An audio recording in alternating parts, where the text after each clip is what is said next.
Right. So the sign painters and show card writers grip on the brush. Professional grip is with two fingers to twirl the brush, and then this finger to support that twirling motion. Los rotulistas profesionales usan estos dos dedos para rotar el pincel. Exactly. So by rotating the brush in this way, you have the possibility to align the chisel edge radially. In other words, the twisting on a curve allows the curve to maintain the same thickness. Este movimiento nos permite rotar a lo largo del trayecto y de este modo seremos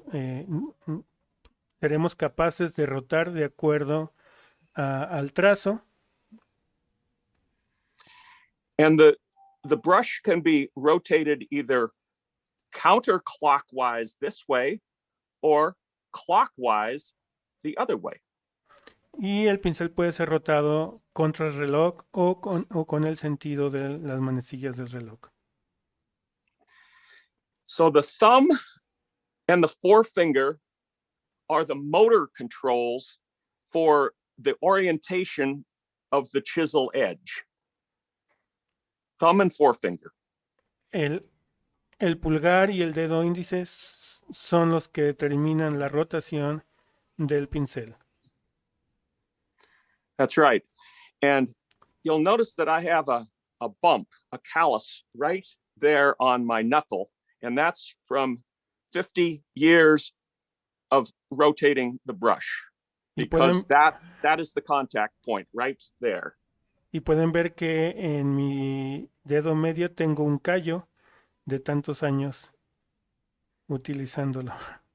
Just the same way a surfer's knees get calluses.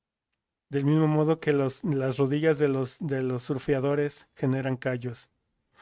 Right. So the callus is the body's way of building up resistance. It's a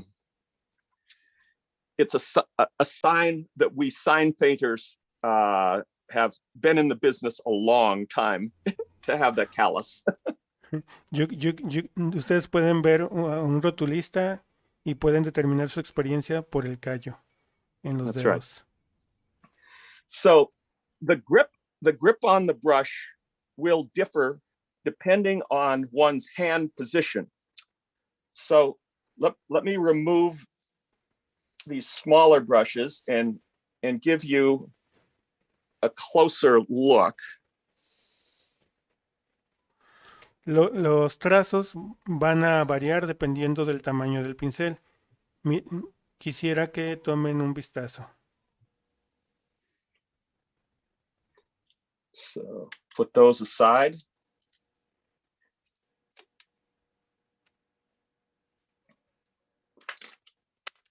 So if I'm doing small lettering, I might want to rest my right hand on the board and also grip the brush as close to the ferrule as possible for small detailed lettering, either resting on my little finger or just with the heel of my hand resting here. Si vamos a hacer letras pequeñas, les recomiendo que descansen su mano sobre la superficie y que utilicen el canto de su palma de la mano para hacer los trazos. Es importante que coloquen sus dedos lo más próximo al cabo.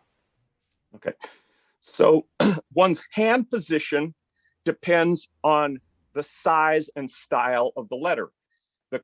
The smaller the letter, the closer you need to be, just the same as it is with eyesight.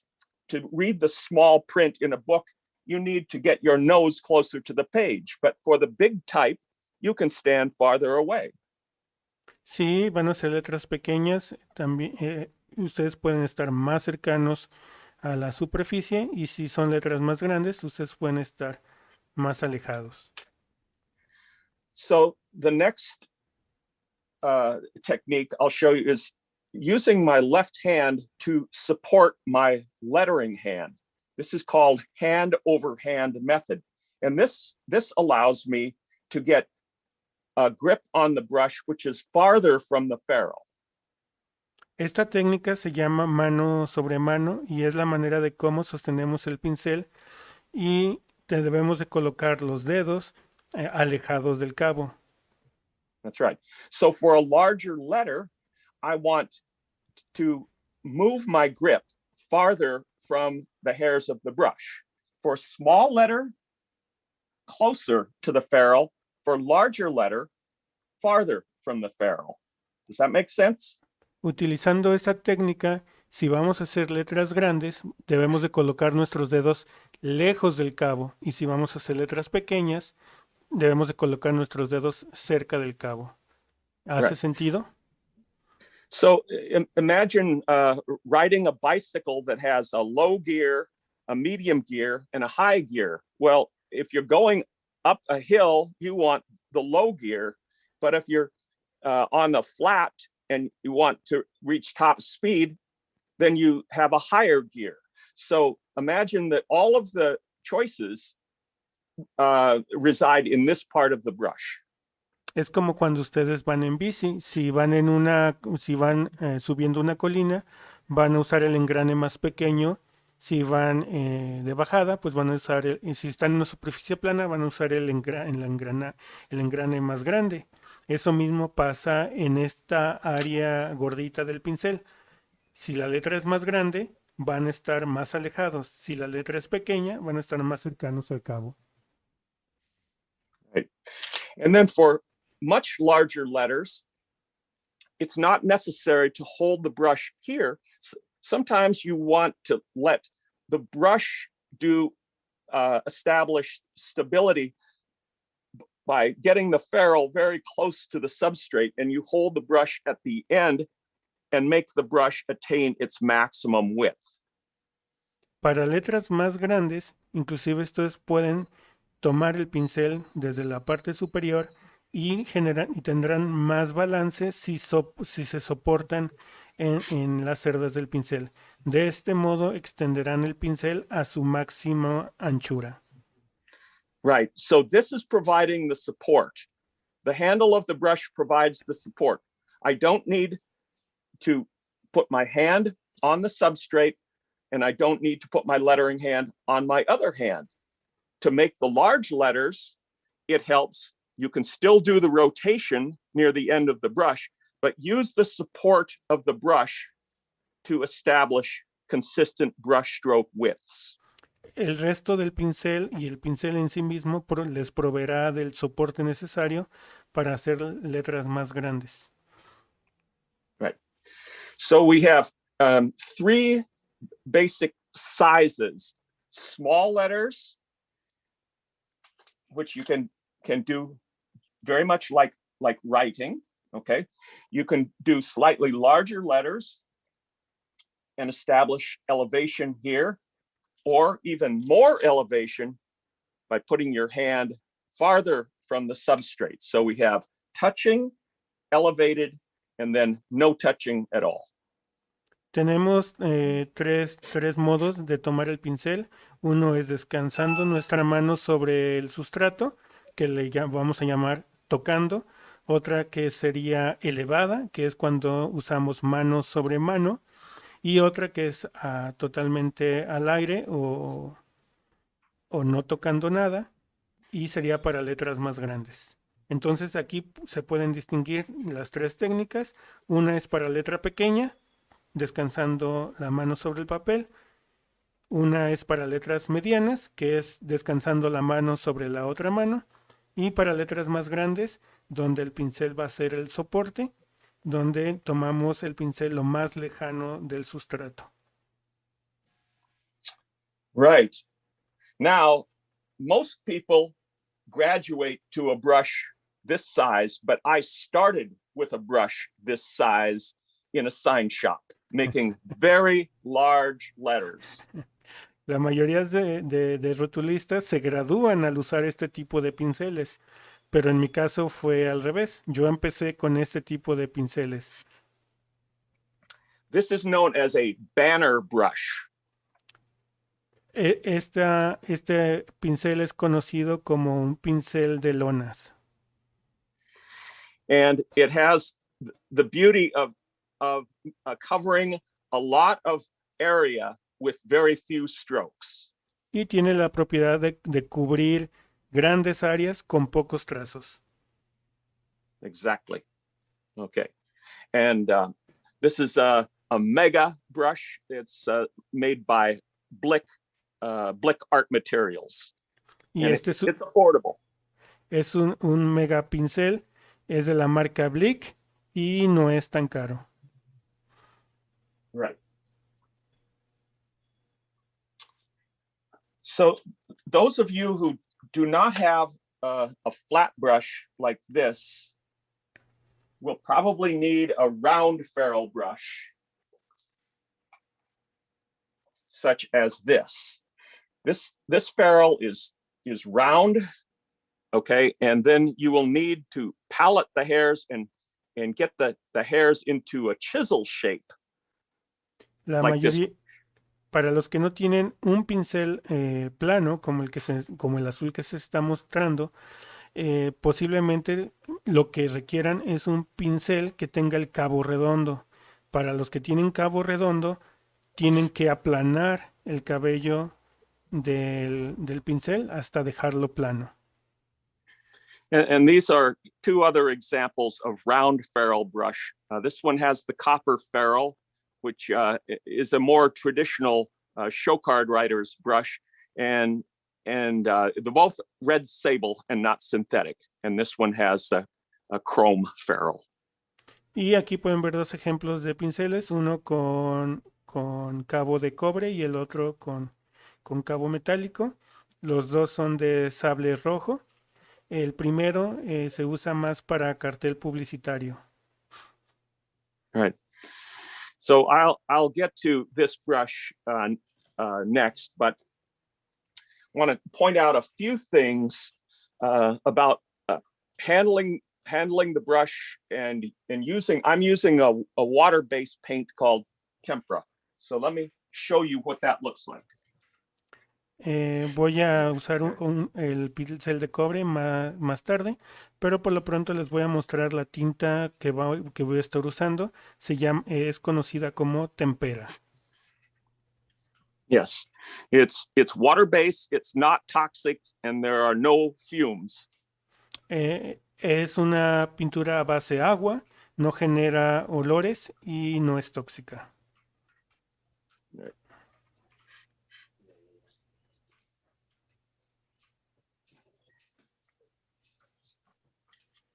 So I'm going to pour a little bit of the paint into a plastic cup. Voy a poner un poco de pintura en un botecito de plástico.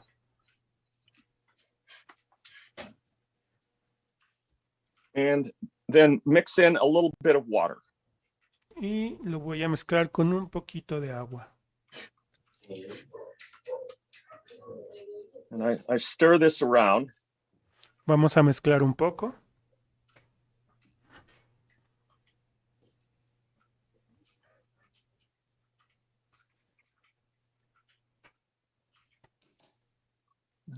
Mix the water in. Mezclemos muy bien el agua. And take time to create a thorough mixture. You don't want any inconsistencies. And you load the brush so that the paint covers the hairs, but not the ferrule. Tomen su tiempo mezclando. Es importante que no queden grumos ni quede agua sin mezclar. Y carguen su pincel, carguen todo el cabello de su pincel, pero tengan cuidado de no... Fíjate que no se ve el perro, por favor, Martín. De no cargar el cabo. Excuse me, can I make a question? Yes. Should we be doing the same thing now? or just watching you? Just watch for now.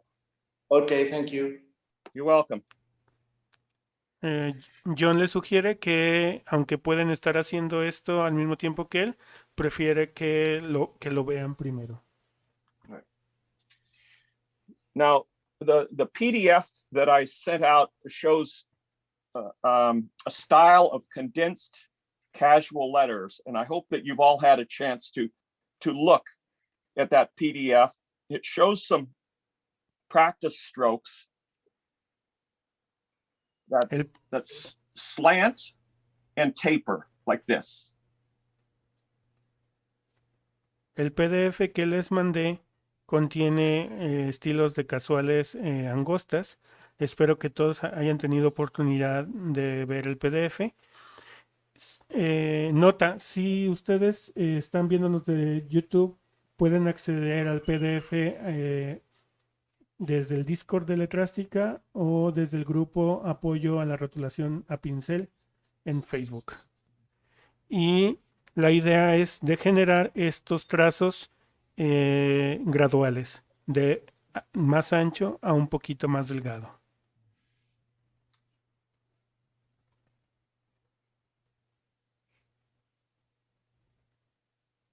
And if you're doing these strokes for the first time, you'll find that maybe one side of the brush works better than the other. So try both sides of the chisel. Si están haciendo estos trazos por primera vez, intenten probar por ambos lados del pincel o ambas caras planas del pincel.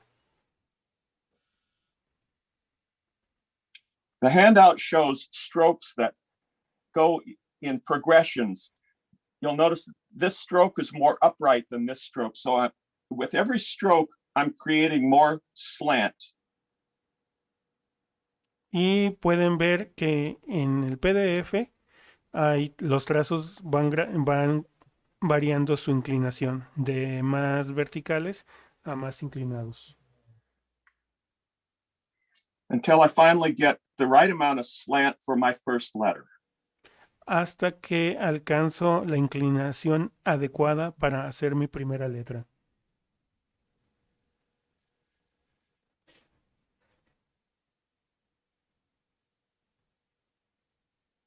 And here's the letter A. Y desde aquí podemos lograr nuestra letra A.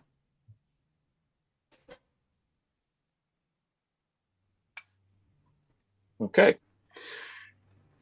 So to review, the brush needs to be loaded in such a way that you create this chisel edge where it looks like the head of a flat screwdriver or a chisel.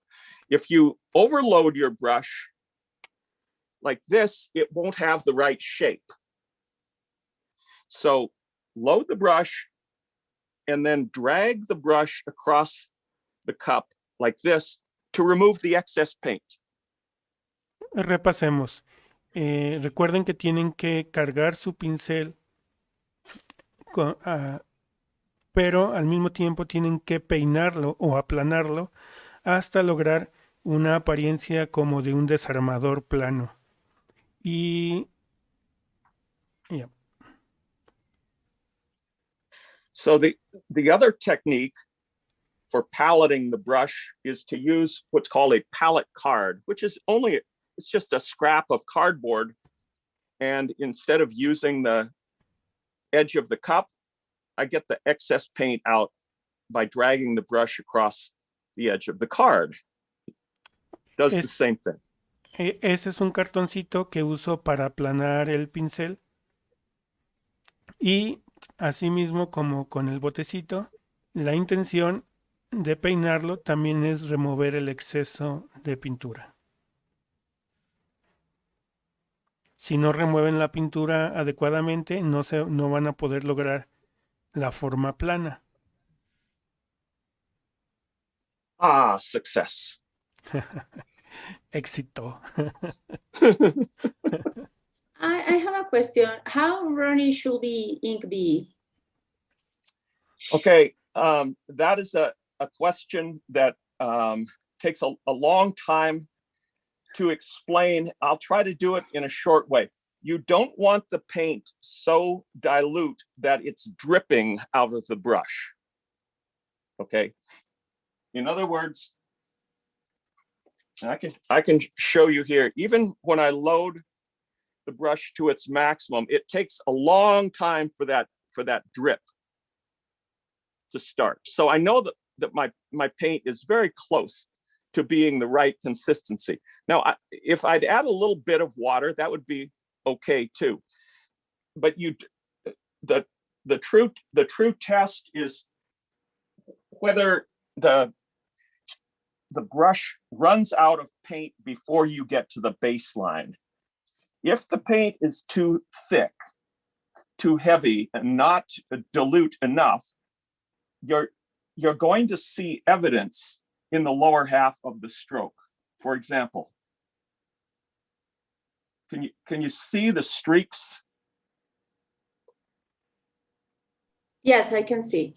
Okay, and let me do it again with less paint. Okay, so the paint is running out and you see the brush strokes. Yeah. Occasionally you'll want this for effect, but not in what I would call high class professional work. Normally this is regarded as bad technique, but it is desirable if you're trying to do faux aging. ¿Qué tan líquida debe de ser mi tinta? Pregunta Sandra y John responde, debe estar es líquida, pero no al punto de gotear. Tiene que tardar algún tiempo en gotear y una evidencia de si su tinta está líquida, suficientemente líquida o en la condición esperada es que les va a alcanzar la misma tinta con el pincel bien cargado para hacer un trazo. Si no llegan a hacer el trazo completo y ya tienen un trazo seco, quiere decir que necesitan un poquito de agua. Él no recomienda que tengan trazos secos, pero que a veces los pueden usar como un efecto de falso desgastado, envejecido. For the vintage look. Now, it doesn't take any skill at all to do the dry brush stuff. I mean, that's horrible. No se requiere ninguna habilidad para hacer el efecto de brocha seca, de pincel seco. This is in no way up to a professional standard. Y que de ninguna manera eso se puede considerar un estándar profesional. So when you see YouTube videos or somebody demonstrating this style to prove how fast they are with a brush, well, this wouldn't be considered acceptable work in a professional sign shop. Y que cuando ven gente en YouTube mostrando qué rápidos son con este tipo de efectos de brocha seca, de ninguna manera se considera un trabajo bien hecho y profesional. So, to reiterate, paint coverage is very important. Para ser reiterativo, recuerden que la cobertura de cada trazo es muy importante. And it means that you have to take the time to make the paint cover well. Y esto significa que deben de tomarse su tiempo para asegurarse de que la pintura va a cubrir muy bien.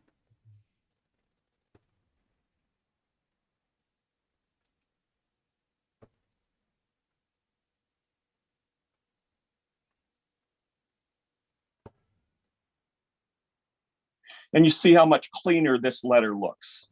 Y pueden ver qué definida esta letra, cómo se ve de definida esta letra. So we're considering several things at once. It's the shape of the letter, the paint coverage and the edge definition. Y aquí vamos a considerar diferentes aspectos. La forma de la letra y la definición de los rasgos de la letra. So it's the shape, proportions, the coverage, and the edge definition all contribute to the final appearance of the letter. La forma, la proporción, los trazos, la cobertura y la definición de los contornos contribuye a la apariencia final de la letra.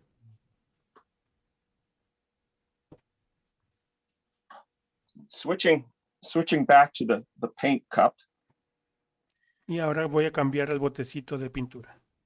I'm going to demonstrate some of the foundation strokes for the casual style that is, I learned it as a West Coast style here in the United States, and it was a fully mature style when I got into the trade in 1969.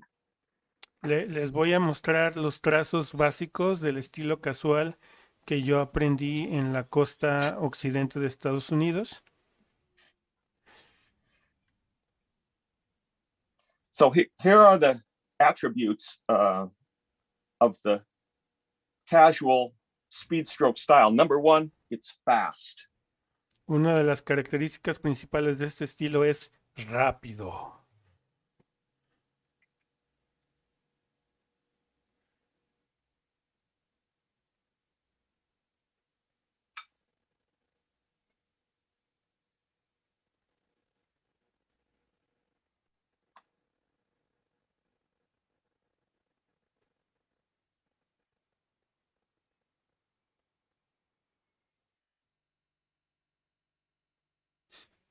Need some more water. Necesito un poquito So- de agua. So sometimes you'll discover as you go that you keep adding water to the paint. And that's because this is water-based paint and evaporation is taking place as you work. A veces cuando estén pintando se darán cuenta que tendrán que continuamente agregar agua a su pintura, y eso es porque esta es una pintura base agua y bueno, se evapora con el tiempo.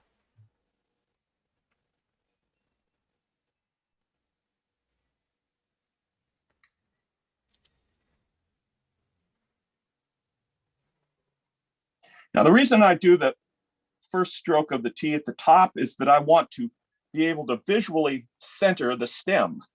If I don't establish the width of the character first, I can only guess. La at the razón de por qué hago primero el trazo horizontal de la T es para tener una idea de lo que será el ancho de la letra primero y de ese modo centrar el fuste horizontal. And it's always Vertical. possible to go over the strokes to make them straighter. But this style is one that you should not spend too much time trying to make. Es posible que regresen a las letras que ya hicieron y retocarlas, hacerlas más lindas, más derechitas, pero este estilo no es la intención de este estilo. Okay, so you'll notice that the cross strokes here, here, all come from the brush going slightly upward and then twisting. Pueden ver que todos los trazos horizontales van yendo hacia arriba y tienen una ligera rotación al final. So you have your basically your upright and diagonal strokes. That's the first group. Your cross strokes like this, that's the second group. Y aquí tienen dos grupos de trazos, sus trazos horizontales y verticales. And then the round letters are done this way. Y las letras redondas son hechas de este modo. These are the foundation strokes for the left side of the O, the Q, the C, and the G. Estos son los trazos básicos para letras como la O, la Q, la G y la C. And then the other side goes like this. Y el otro lado se hace así.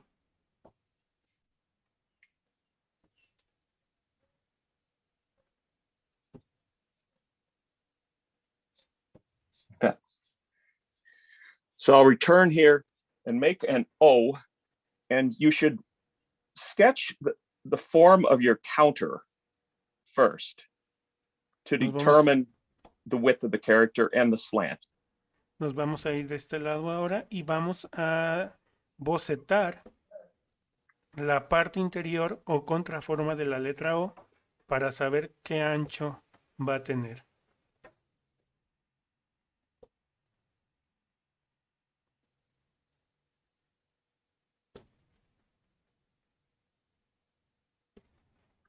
Perfecto. Perfección. Sometimes an extra stroke is added here just for flair. That's optional. A veces When you- le ponemos un trazo extra solo por... When you do add weight there, sometimes it requires compensation on the other side of the letter. Cuando agregamos este trazo decorativo, tenemos que ajustar el trazo derecho para que se asemejen en peso. Okay. So at this point, I've covered enough, and I would like you to mix your paint, mix a little bit of paint, adding only a tiny amount of water at first. It's easier to add the water than it is to remove the water. Y les recomiendo que agreguen agua poco a poco, porque es más fácil agregar agua que quitar agua. Okay. So I'll give you 5 minutes to do that and to load your brush, and you can use a palette card if you want. But in the meantime, Hen can field questions that might be coming up in the chat, or the TAs can ask me whatever I've covered so far. Ask me anything about this. Daremos un tiempo para preguntas. Y antes de acceder a las preguntas, quisiera pedir una disculpa a los que no pudieron acceder al evento. Veo que en YouTube hay muchos comentarios sobre este fenómeno. Es nuestra primera vez haciendo este tipo de talleres. Por ahí tuvimos algunas fallas en la logística. Esperamos mañana haber solucionado esos problemas. También otra cosa que les recuerdo, el taller solamente se abrió para 25 personas y el estar en la lista de espera no les iba a garantizar estar aquí en el Zoom, pero John accedió a abrir la transmisión de YouTube para que nos pudieran acompañar. Esperemos mañana solventar estos problemas de logística y bueno, espero que nos disculpen. Y vamos a las preguntas. ¿Tenemos preguntas, Tamara o Adriana? Yeah, one of them is more about the layout. They were asking if it is super necessary to have the paper at an angle or if they can do it straight on the table. Flatter, horizontal is better than vertical. Okay, and at an angle or like just on the table is? Okay, my bench here is about 40 degrees, so little less than halfway between horizontal and vertical. Okay, thank you. And there was another one about the brushes, but I think you said at the beginning that the hair is synthetic. Yes. Okay. It's called a taklon hair, Taklon. And the brush I use for teaching is this one. It is the 1/4 inch series 162 Mac brush, but the series 162 is also sold in the UK by Hanover. I buy these brushes in large quantity. They are inexpensive and very durable. Los pinceles que él recomienda son los pinceles Taclón de MAC, esos de mango naranja. Y también los... And working off the tip is so easy with this brush. Thank you. And one last question is if there are any advices for lefties. Yes, the order of the strokes will probably be the same. In other words, downstroke first and then establish the width of the character. But stroke direction for left-handers tends to be easier going from right to left. Pull the brush this way, this way, this way, for all of these cross strokes. Okay, so the upright strokes are the same stroke direction going from top to bottom, but instead of pulling the brush upward like a right-hander would do, a left-hander is pulling the brush to the left and slightly downward. So this would be stroke number 1, okay? And then the stroke order really doesn't matter on this. It could be done this as stroke number 2 or this as stroke number 2. Para los que son zurdos, les conviene hacer trazos de derecha a izquierda y los fustes se mantienen muy similares. Yeah. So we're talking about 2 different principles. The order of the stroke, 1, 2, 3, 4, and so on, and then the direction of the stroke. That's where left-handers tend to do it differently than right-handers. The direction of the stroke, especially cross strokes, goes right to left for left-handers. Para zurdos es mejor empezar por la derecha hacia la izquierda, sobre todo en los trazos horizontales. Tenemos una pregunta en YouTube. ¿Hacia qué lado giran el pincel en los trazos horizontales? What direction you rotate the brush when you make the twist at the end of the stroke in the horizontals? Because this is the beginning of the stroke and this is the end of the stroke, the twisting comes more at the beginning. In other words, this would be the beginning for a left-hander. So right away you start twisting and then slow the twist like that. Okay. Para zurdos empiezas inclinado y giras en el sentido de las manecillas del reloj gradualmente. If you are right-handed, the twisting goes to the other side. Yeah. In other words, there's acceleration in the amount of twisting from top to bottom and left to right for a right-hander. The twisting accelerates. For a left-hander, it's the same, but for a left-hander to do these cross strokes, it's a different situation. The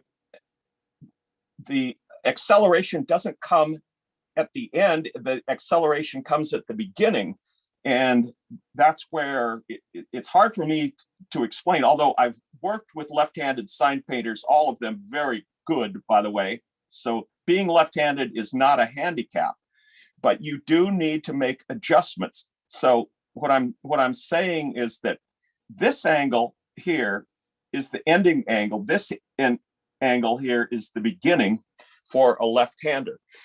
And with a little bit of practice, you'll start to understand what I'm saying about acceleration or deceleration. Sí, si bien para derechos el trazo o la rotación es gradual y acelerada, para los zurdos es un poquito distinto. Yo conozco varios rotulistas zurdos, todos ellos muy buenos. No considero ser zurdo una discapacidad. Y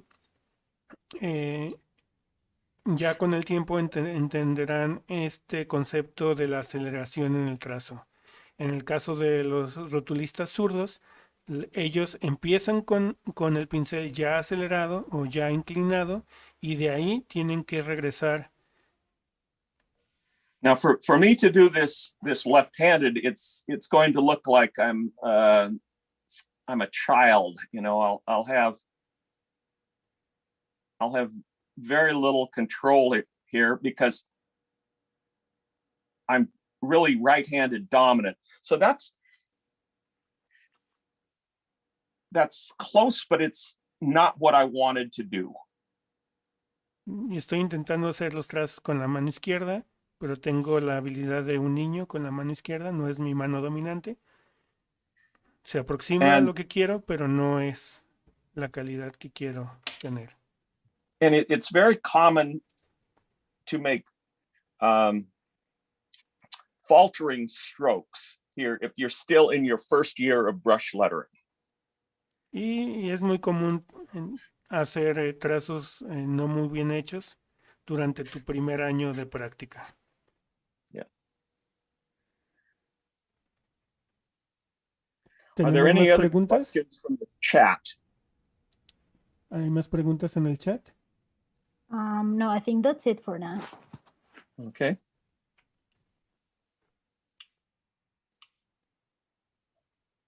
I don't know much about YouTube's current practices, but it is the live streaming enabling chat? Yeah. So we had the question about the rotating of the, or about the twisting was about right-handed people. Okay, for right-handed people, here the twisting is accelerating, and I'm going through this in very slow motion. Para personas derechas, la rotación del pincel para lograr ese terminado es muy gradual, la aceleración es muy gradual y va en contrasentido del reloj. Okay, again, in slow motion, if you can see the flat area of the brush here, and maybe I can put a little piece of tape on there just to indicate where the chisel edge is. Voy a hacerlo en cámara lenta y voy a poner un pedacito de cinta para que vean la rotación del pincel más clara. Okay. So that tape there aligns with the chisel edge. So notice how the tape will rotate as the brush rotates. You see the alignment of the tape now? Pongan atención en la cinta para que vean cómo gira la cinta. Como gira la cinta, gira el pincel. Las medidas del renglón son 2 pulgadas.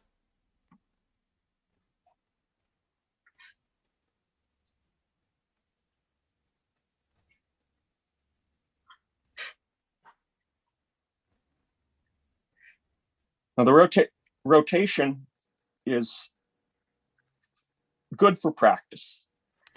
Rotación es buena para practicar. And remember, I spoke of twisting the brush both clockwise and counterclockwise. Here's counterclockwise. Y pueden rotar el pincel en los dos sentidos, contra el reloj y siguiendo el reloj. Este es contra el reloj.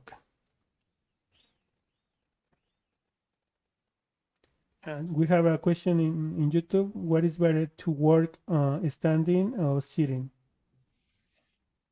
Either one, as long as you're comfortable and you have the substrate very close to you.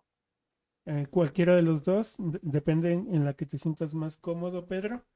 En la que también puede estar lo más cercano posible a la superficie. So here's a clockwise rotation. Y esta es una rotación en sentido del reloj. And I just left a little hole there in the middle so that you could see the pivot point. Oh, your head is blocking. Oh, okay. I'll stand back. How's this? Better. Okay. So I fan the brush out. And this is the counterclockwise rotation. And then I come around the other side and I have a dot. I'm a little too far from the substrate. Sorry, I got my head in the way. Aquí tengo dos trazos, uno con contrasentido y otro al sentido de las manecillas del reloj. Y tenemos un punto. Disculpen por mi cabeza tapando la vista. Another question on YouTube is how you determine the drop shadows. Okay, if the letter slants a lot like this, then you want the shade on the right. I just put this on here because the O is kind of upright. And I still need to add a little bit of white to this gray because the gray is too dark. Shading upright letters, it usually goes to the lower left. And I can demonstrate on this larger E because it's more upright. So those of you who have calligraphy experience understand that the angle of the pen is usually this direction. Okay, so for a right-hander, lefties have a hard time with this style, but para I'm los que hacen caligrafía entienden el ángulo de escritura. En este caso usaremos un ángulo como de 45 grados y a lo mejor los zurdos van a sufrirle un poco más. Okay.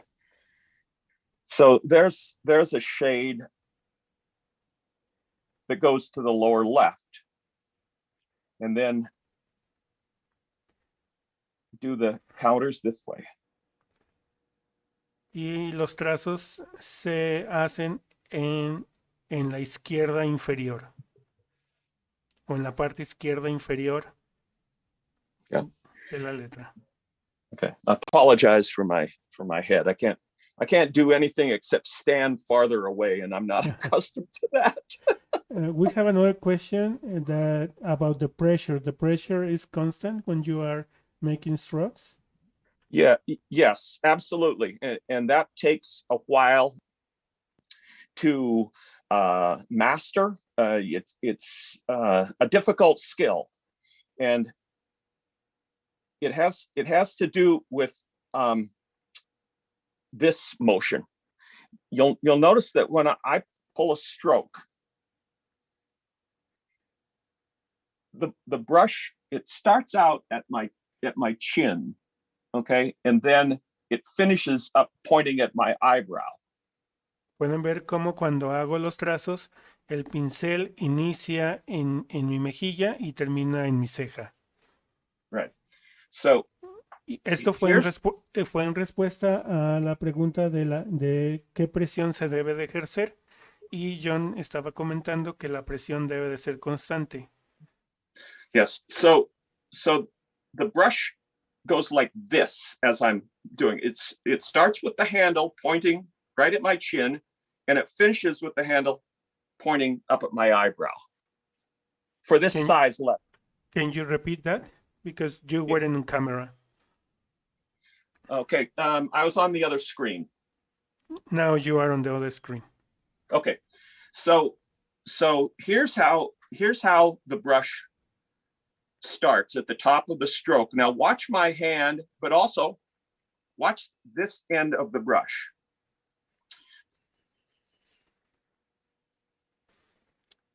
Fíjense cómo se mueve el pincel.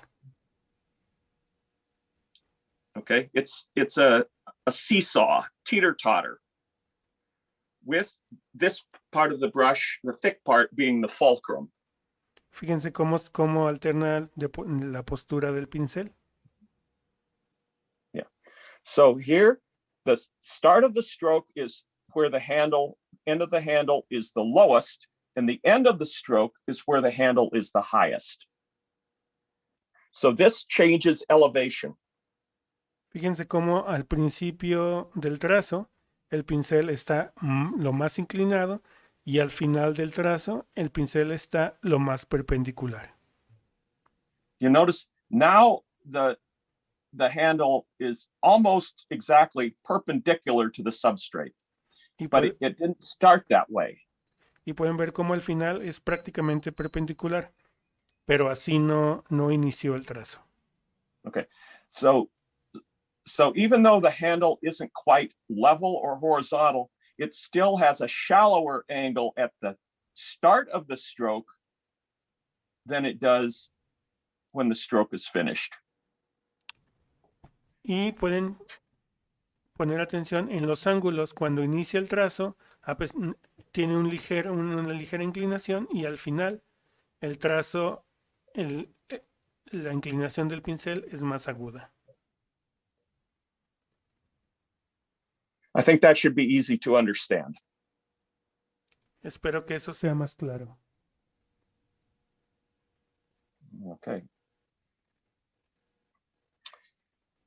All right, so I'm going to turn the paper upside down, invert it so that I have better access. This is just a little bit too high, but it's good for you because you can see it. Not so good for me until I go to a larger brush. But I'm going to stay with the same brush. Para mí, voy a voltear el papel para que pueda seguir trabajando cómodo. A lo mejor para ustedes es mejor que yo trabaje en los renglones de arriba, pero para mí es más cómodo trabajar en los renglones de abajo. So as Hen mentioned, I'm a type designer, and in type design, we use what are called control characters to determine the rhythm of the spacing. And those control characters are these: H, O, D, and then I like to add E. Como se mencionó antes, soy un diseñador tipográfico y en diseño de tipografías, se usa un concepto llamado caracteres de control, que sirven para establecer el diseño general de una tipografía.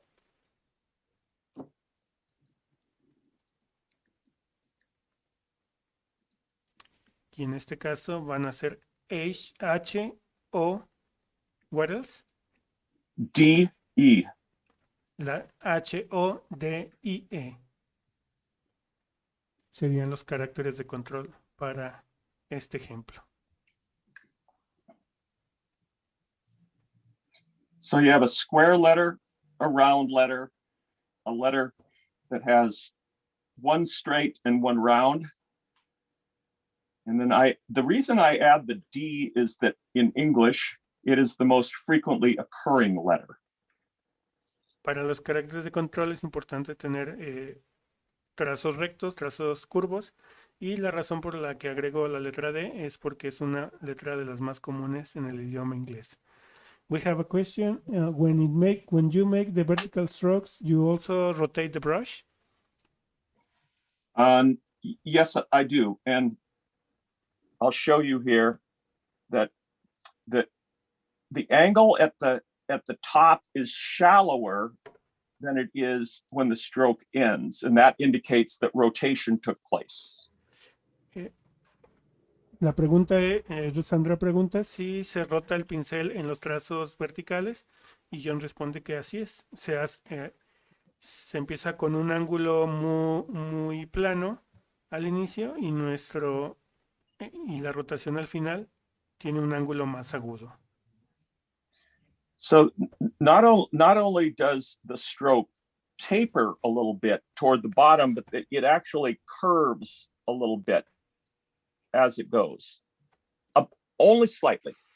Son tres No. dimensiones. No solamente el pincel rota, sino también el trazo es ligeramente curvo. I'll get one over here in this area, so I can. I'm gonna use a fat stroke Y ahora voy a hacer to un exaggerate the rotation. voy a hacer un trazo más Curvature. ancho para exagerar la curvatura y la rotación. So you notice the stroke is wider at the top than it is here. It's flatter at the top than it is here, and then you have some curvature. En este ejemplo es más claro que al inicio del trazo el ángulo es más plano y al final es más vertical, lo que hace ver el trazo más pesado en la parte superior y más delgado o ligero en la parte inferior. So I would like the students to try this set of characters, and I'll do it again at regular speed, but I need to water down my paint even more. Me gustaría que todos los participantes hagan las letras H, O, D y E a velocidad normal. Yo también lo voy a hacer, pero voy a cargar mi pintura con un poquito de agua. También los que nos están acompañando desde YouTube o Facebook, si quieren hacer los mismos ejemplos, y los pueden subir a Letrástica Comunidad, el grupo de Facebook, o al grupo de apoyo al rótulo a pincel, también en Facebook, o a nuestro Discord. So I'll just produce these at regular speed to get the rhythm and demonstrate without talking. Voy a hacer estos trazos a una velocidad normal para que entiendan el ritmo de cada trazo y no voy a hablar.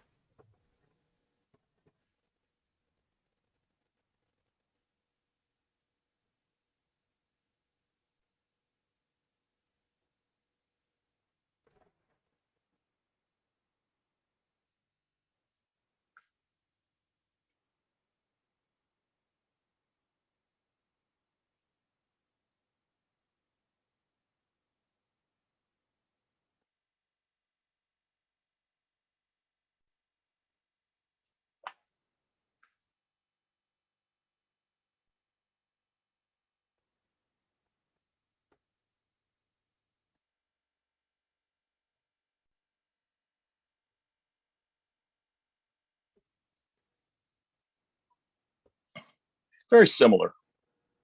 Muy parecidos.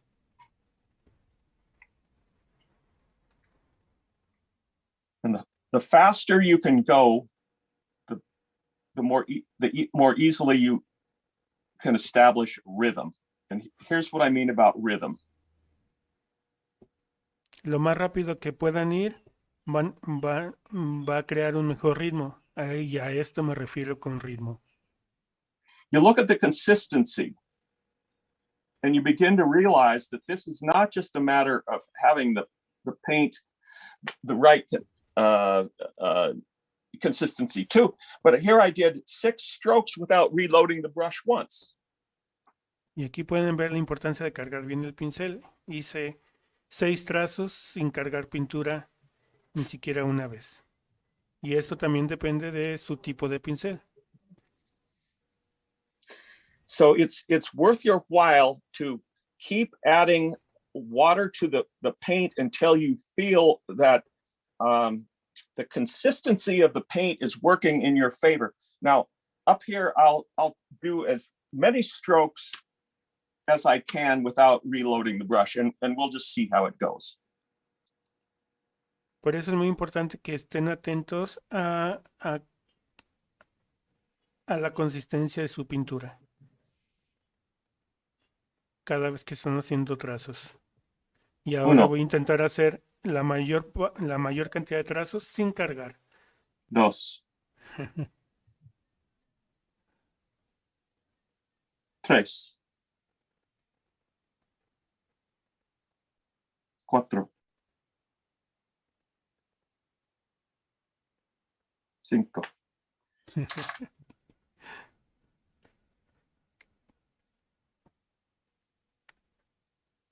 6,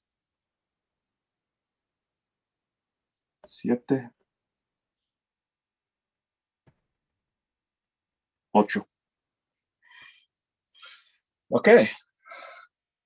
Proof of concept.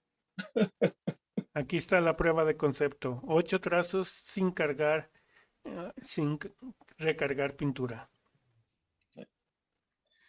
So I'm going to give you 5-10 minutes to see if you can make these letters, and then we'll look at some examples from anybody who wants to present.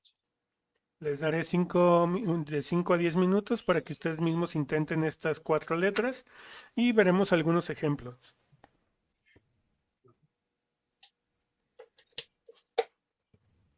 Do you have any announcements to make regarding your festival, regarding maybe the typographics event coming up in June? Not now, but let me think. Bueno, les puedo decir que Letrástica se canceló para este año. Estábamos tratando de ver si se podía hacer a pesar de la pandemia, porque lo queremos hacer físico, no lo queremos hacer virtual, pero pues las circunstancias no lo van a permitir. Entonces vamos a hacer Letrástica hasta el año siguiente. Entonces, porque los queremos ver aquí en la ciudad, queremos abrazarnos y festejar juntos nuestra pasión por este oficio de las letras. Y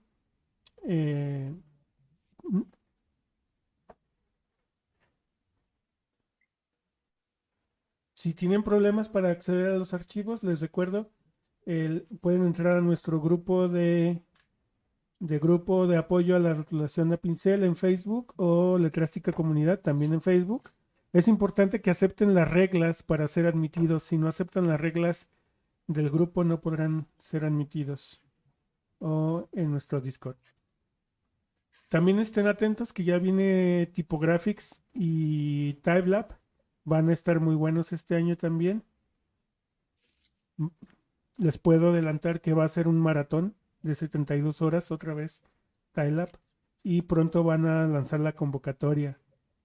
Y creo que también les puedo adelantar que Typographics va a durar un mes con conferencias cada semana. Pero moderado por cada región del mundo. Entonces eso también va a estar interesante, que no va a ser solamente como Estados Unidos o Europa, sino se va a abrir mundialmente.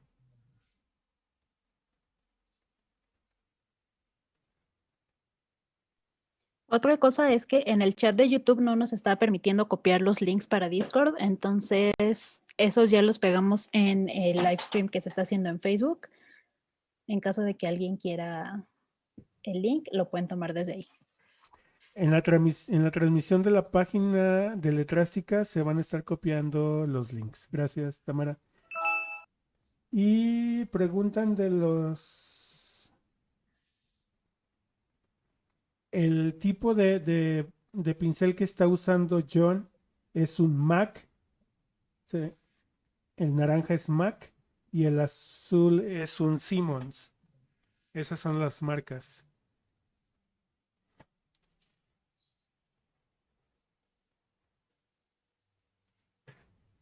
This is a bolder version of the same style.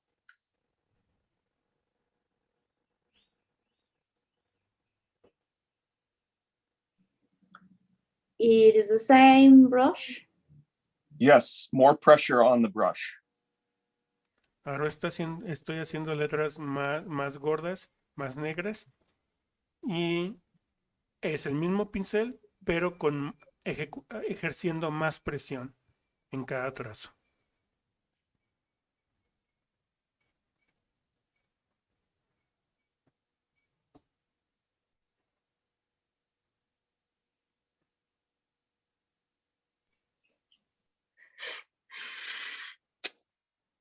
The paper is kind of thin and you can see it buckling, but I have other weights of paper underneath. I'll discard this sheet. Just get it out. Pueden ver que mi papel se está arrugando un poco. Eso es porque es un poquito delgadito. Pero tengo más papeles abajo.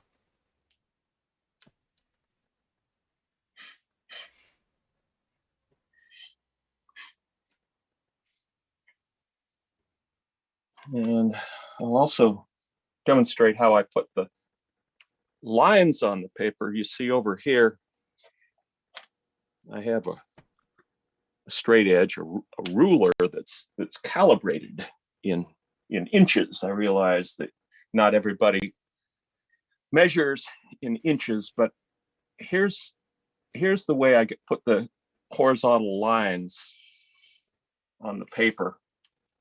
Quiero que vean cómo hago las líneas horizontales. Tengo una regla del lado izquierdo calibrada en pulgadas que me sirve como guía. So I put the pencil on the end of the stick, and then down at the bottom, I'm holding the stick with my thumb and forefinger so that the bottom of my easel here has a straight edge, and I can just, as long as I keep the stick perpendicular and pull the line across like this, I will get a perfectly straight line. Como pueden ver, el lápiz se está recargando en el borde de la regla de madera y lo estoy sujetando con mi dedo pulgar e índice. Y del otro extremo estoy usando mi dedo índice como tope que se guiará a través del borde de mi respirador. And not only can the straight line be done with a pencil, it can also be done with a brush. Y no solamente pueden hacer esto con el lápiz, también lo pueden hacer con una brocha, con un pincel. Y miren, oh. Ran out of room, but ellipsis.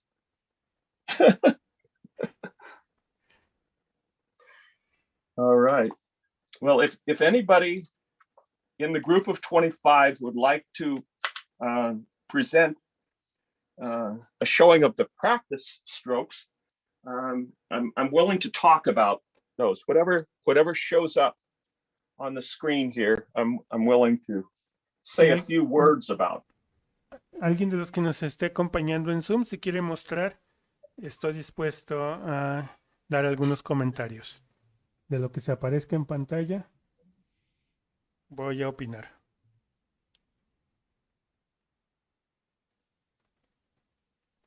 John, well, someone Eduardo? comes forward. They were asking if you could make an O again, please. Yes. So as I said before, the shape, the O has a counter shape that's pointed at the top and pointed at the bottom. Okay, that'd be a medium weight. You can vary the weight of the character but not have to change the counter. So remember that the O is done in two parts. It goes like this.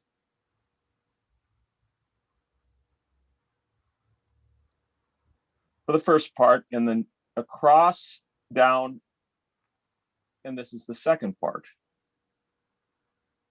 Again, up, twist the brush slightly as you're bringing it down, and flip it up at the bottom, and then the other side helps create that almond shape in the middle. And again, remember I said you can add that if you choose.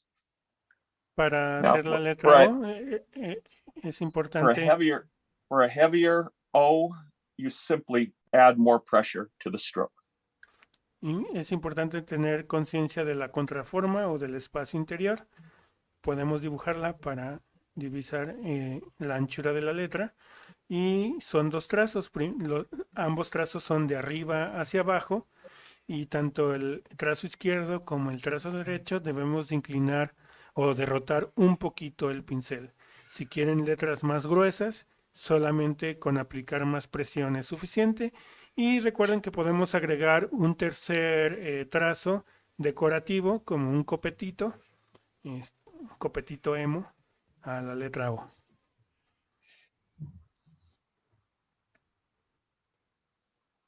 On the PDF, you'll see that the O is rather light in weight, and it's a condensed alphabet.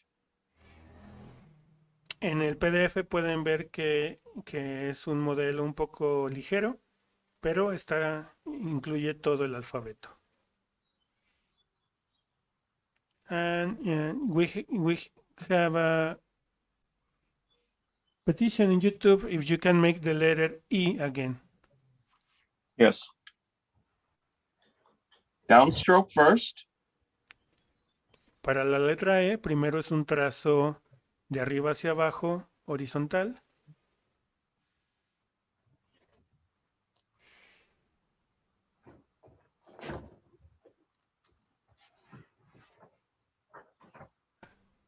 This is a little extra touch if you want that. Y este es un toquecito extra, si ustedes quisieran hacer eso. And there's a variation on the character. Instead of this corner being exposed like that, some styles do it this way.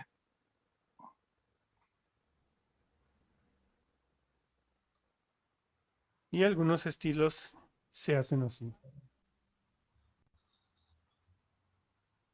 You see the difference in the top here. Y pueden ver la diferencia en la parte superior. In this version, the top of the stem is exposed, and here it's hidden. Y en este estilo, el trazo vertical está oculto. Y en el otro expuesto.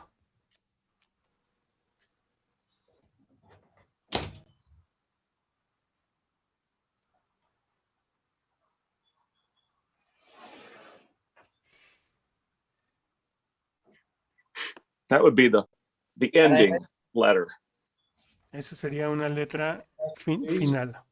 Little flourish. Can I make a question, please? Of Yes. course. For a beginner, will it help to use tracing paper and copy your exemplars?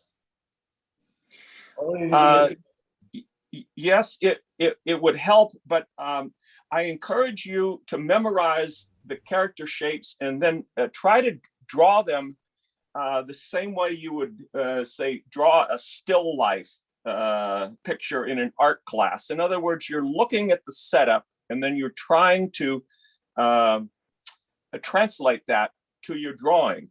And ultimately, what you want to do is be able to draw these letters from memory.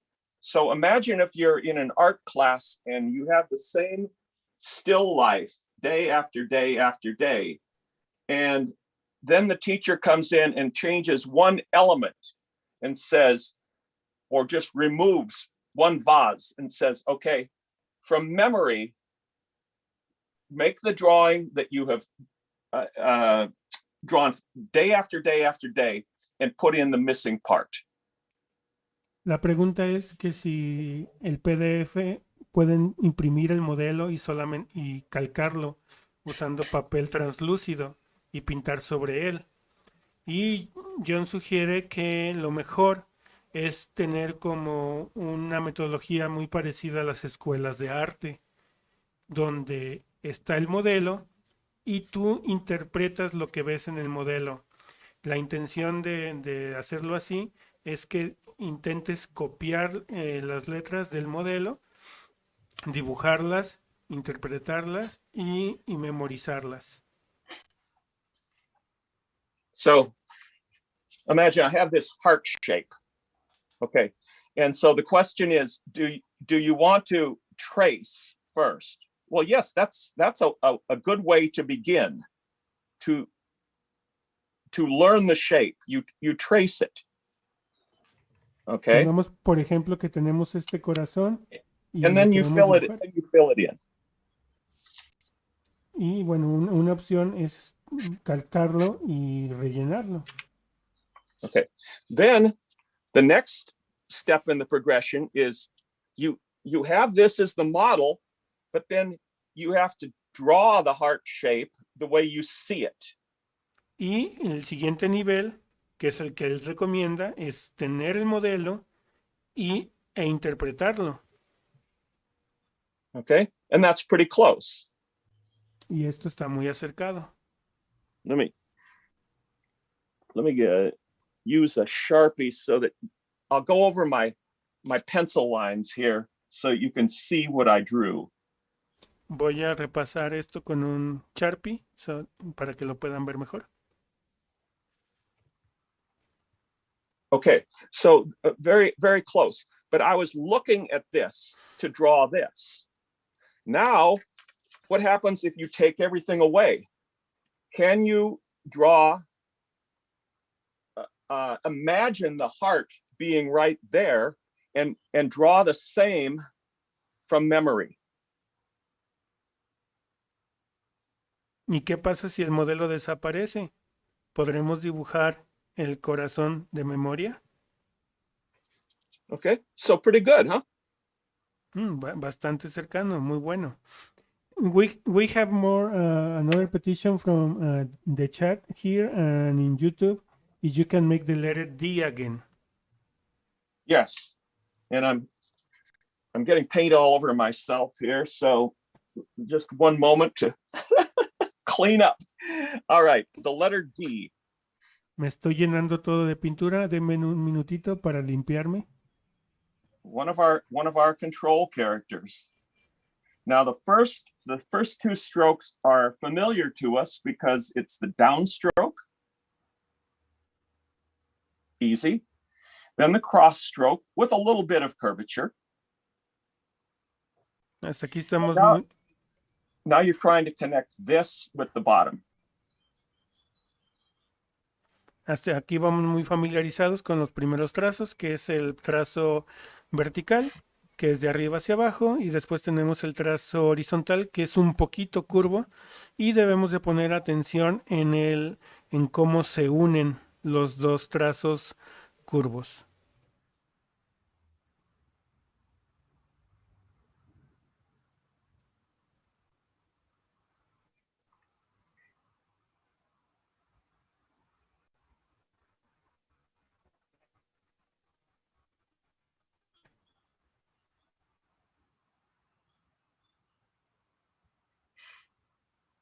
More and more condensed here.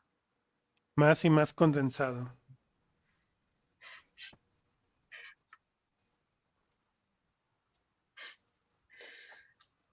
Again, learning letter form proportions is less a matter of gaining good brush control. It really requires good memorization skills.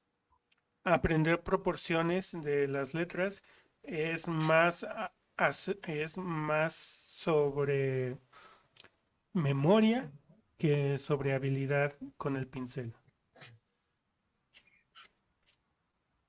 And as you learn these forms, you will understand the importance of establishing the width of the character first for the letter N, ñ.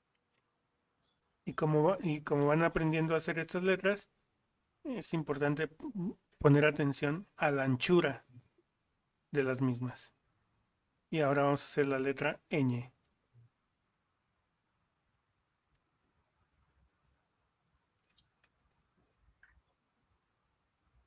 Now, the W is not used in Spanish very much, but here is one way to construct a W if you ever want to try it.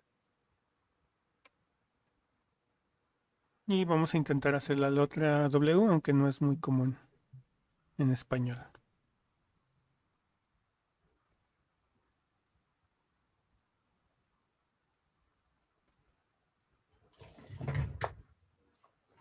So now we have all the letters in my surname, right? D-O-W-N-E-R. Y ahora tenemos todas las letras de mi nombre. Okay, would anybody else like to show work and pose questions? ¿Y alguien quiere mostrar ya su trabajo? We have on screen Eduardo. He's showing his Yes. work. Let me. Okay. Yes, your control characters need to be more condensed. So refer to the PDF, and you will see that the stems of the H, the Tus letras son- stems of the H are closer together than in your example. Si So te fijas, oh, perdón. Sorry. keep the counters narrow. Do you have a rule like about 2 brush strokes or something like that? Yeah, look at the model. Do you have the PDF on your screen? Yeah. Okay. Okay, well, I have a print of it. Okay, that's better yet. So you see from that there's a page showing the characters spaced with H, right? HA, HB, HC, and so forth. That's a good indication of the counters of the H and how the H works with other shapes besides straights. So the rounds, and the S is a compound curve. Yes, exactly. So that gives you a decent guide for letter proportions and spacing both. Okay. Tus letras están muy anchas.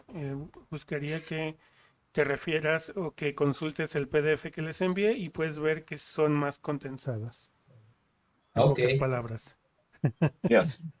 And there's also a page showing the control character O as the spacing character. Y también puedes ver una hoja que tiene las letras O como carácter despaciado. Okay. I believe that's the case. And there are also some figures shown with the 0 instead of the O. Now, in this style, the 0 and the O are very similar in width, but you'll when we explore the block lettering style, you'll see that there's a difference. The capital O is wider and has a more generous counter than the 0 does. Okay. Y puedes ver que cuando veamos el estilo de bloque, la letra, el O y el número 0 son distintos. La O es un poco más ancha y con una contraforma más amplia. ¿Alguien más quiere mostrar su trabajo? Okay. Sí, Thank you. Dee y Jordan. Y luego Alina, me parece. ¿Van a compartir pantalla o van a mostrar su video? Okay, it looks like Carla wants to present. Carla, go ahead. Oh, can I send you a picture or it has to be, well, maybe I can move the camera. So, Oh yeah, okay. Well, your D on the both versions of D on the bottom line got too wide. So again, I would repeat the advice: refer to the exemplar and see if you can draw the counter form that you want to achieve. For the D, it would look something like this, okay? And then make the brush go around that inner shape. okay. Te recomiendo dibujar primero la contraforma y hacer que el pincel vaya alrededor de la contraforma. So visualize this as the critical part of your letter, because it's going to determine how wide the character is, not how bold it is, but how wide it is. Okay. Visualiza la contraforma como la parte más importante de tu letra. All right. Now, it's my custom to give the students a 5 or 10-minute break. So we'll do that in about 10 minutes from now. But if anybody else would like to present in the meantime, I'd be happy to look at the work. Yes, I have a couple. I'm going to share screen. Okay.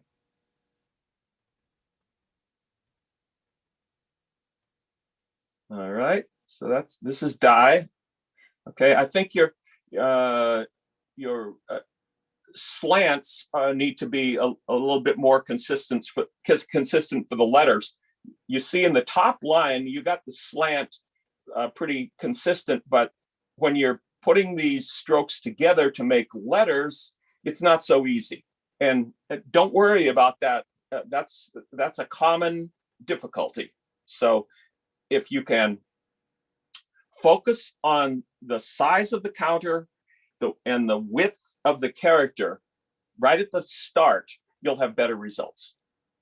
Veo que tus trazos inclinados están muy uniformes, pero cuando haces las letras, la variación de ángulos es evidente.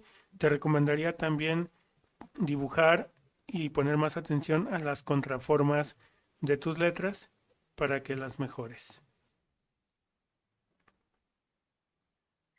There are so many things to learn at the beginning and to take into consideration as you go through the alphabet. And I know that it's a lot of information right at the beginning, but I'm trying to go slowly enough so that we don't leave anybody behind. Sé que es mucha información al principio y que les queda como un largo camino. Puede parecer como muy pesado toda la información que están recibiendo, pero voy a tratar de ser lo más simple posible. So, now vamos con...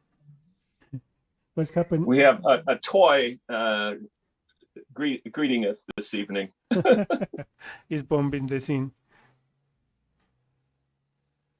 Okay. Would anybody else like to show work? Oh, I think D. Flores wanted to show after the toy. Okay. Now, in that case, the orange background, you need to learn to control the brush pressure like you did in the first couple H's look pretty good, but the third H and then your letters just keep getting thinner and losing weight. So that's a matter of getting into a rhythm, like I said before. You know, this line of strokes, this line of strokes. I mean, this turned out really well without reloading the brush. Debes aprender a tener más consistencia en la presión que ejerces con el pincel. Las primeras letras H están muy bien, pero de ahí empezaste a perder el control. Fíjate cómo hago los trazos diagonales y con una sola carga. So yes, so Dai, I would also say, try to give your letters a little bit more inclination, more slant. Y trata de dar más inclinación a tus letras. Yeah. All right. Okay, thank you so much. You're welcome. Who is this? Jordan. Jordan. This is looking good. Esto se ve muy bien. Your E is a little bit too wide.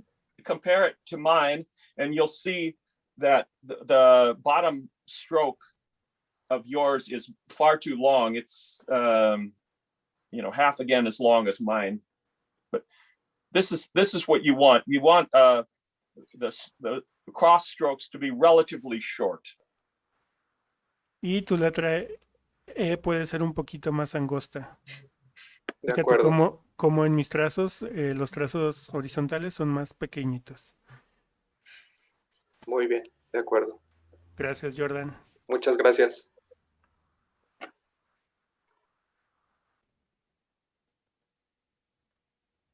Okay, a few minutes left. Would anybody else like to show work or receive comments? Me. Okay, Jose? Vamos con José. Yeah. Are you left-handed or right-handed?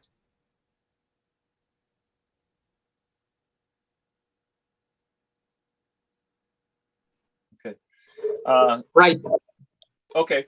I think at the top of your H, you started out well, but you didn't decrease the pressure or give the brush enough rotation on your downstroke, and that takes practice. And so if you have the opportunity to do a whole series of similar strokes to get into the rhythm before you, this is the warm-up for you, making your H. Te recomendaría que hagas planas de trazos horizontales y eso te va a ayudar mucho a mejorar tu ritmo. Ok, gracias. Okay, thank you, Jose. Y terminamos con, ¿quién más vi que había? Con Carol.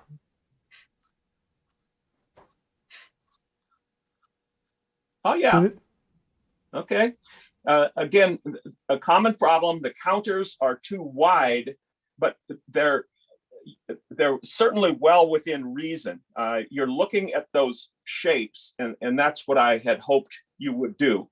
So, Carol, I think this is a good start. A pesar de que las letras están un poquito anchas, son los trazos que esperaría ver en este estilo y es un buen comienzo.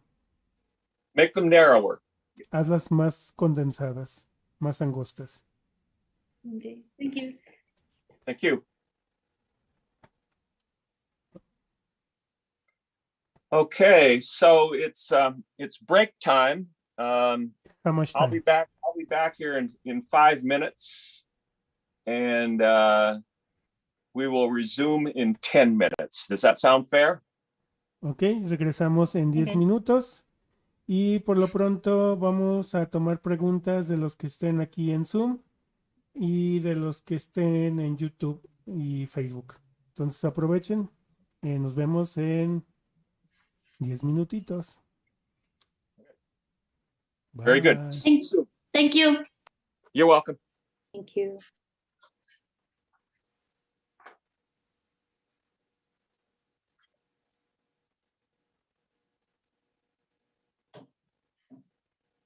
Ahora sí, parece que ya estamos. Vamos a ver si tenemos preguntas en Facebook. En Facebook. Ay, no había visto. Ya en YouTube tienen los links al PDF, al grupo y al Discord. Si no, los pueden encontrar en el chat de la transmisión en Facebook. ¿Alguna pregunta que tengan que les podamos resolver mientras John regresa?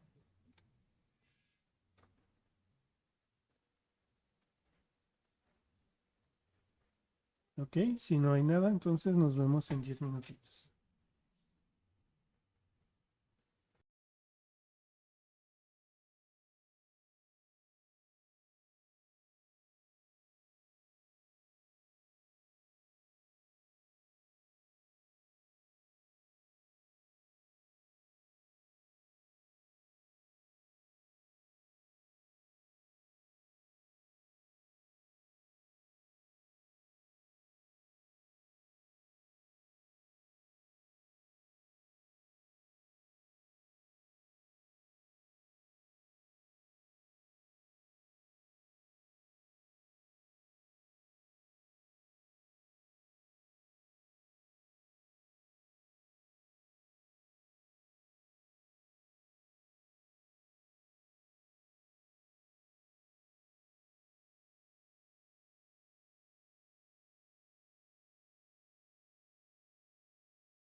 Estamos de vuelta.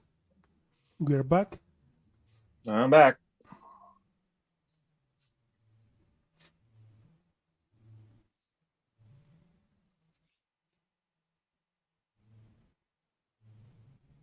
Les recuerdo o les platico un poquito más del grupo de apoyo a la rotulación a pincel. Ese es un grupo que acabamos de hacer con motivo de este taller, pero la intención de ese grupo es de generar un grupo de ayuda para conservar y transmitir conocimientos acerca de este oficio.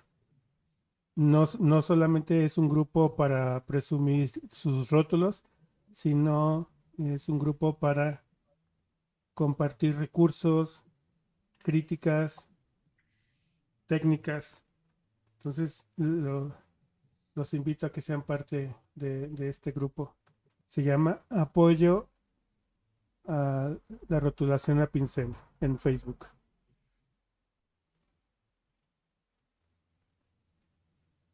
So I was telling them about the group On that we Facebook? have on Facebook. In some way, it's the same nature that the group of sign painting support group, but in Spanish in some way. Yes. We have in the sign painting support group a number of very, very experienced professionals. And then we also have people who are hobbyists or crafters, or, you know, even some, I might call them dreamers, who want to make sign painting a career, but don't have access to any sort of formal training. Este mismo, el grupo original se llama Sign Painting Support Group. Este es un grupo de Facebook que modera John y administra John, donde hay muchos rotulistas muy profesionales, muy habilidosos, pero también hay principiantes y soñadores que quieren ejercer como rotulistas, pero que no tienen acceso a materiales o educación formal. También los invitamos a que se unan a ese grupo.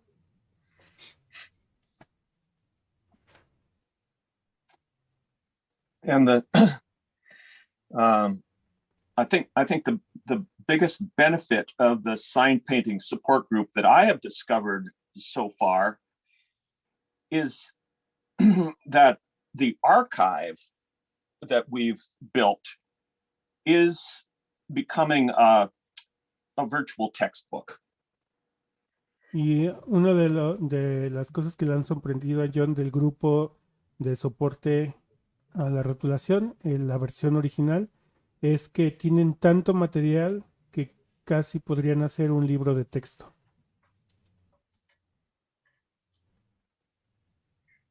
And that is thanks mainly to the experienced sign painters who have commented or even posted photos that give beginners great advice on how to learn this trade. Y eso es gracias a los rotulistas experimentados que publican y comparten trabajos que les ayudan a entender a los principiantes técnicas sobre el oficio. So I'm indebted to those men and women who are willing to share their knowledge free of charge for the benefit of the less experienced individuals. Y que se siente muy contento con los profesionales que están dispuestos a donar parte de su conocimiento para ayudar a las personas que van empezando en el oficio. So I started in 1969 and I never quit. I did not retire. Él empezó en 1969 a rotular y no se ha retirado.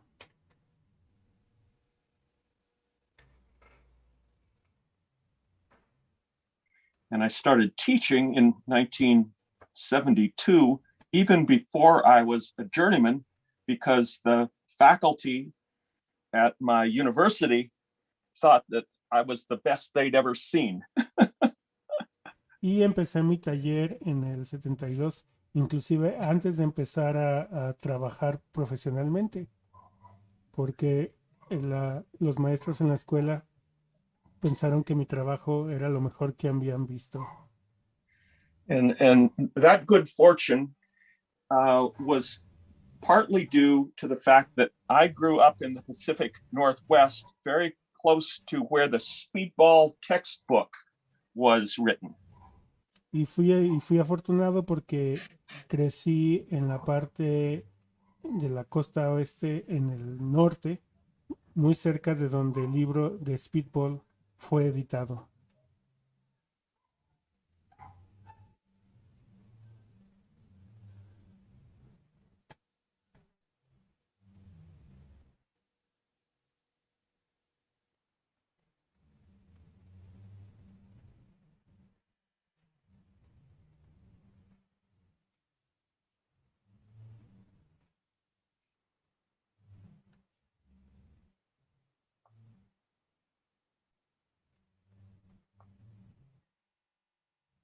Speed.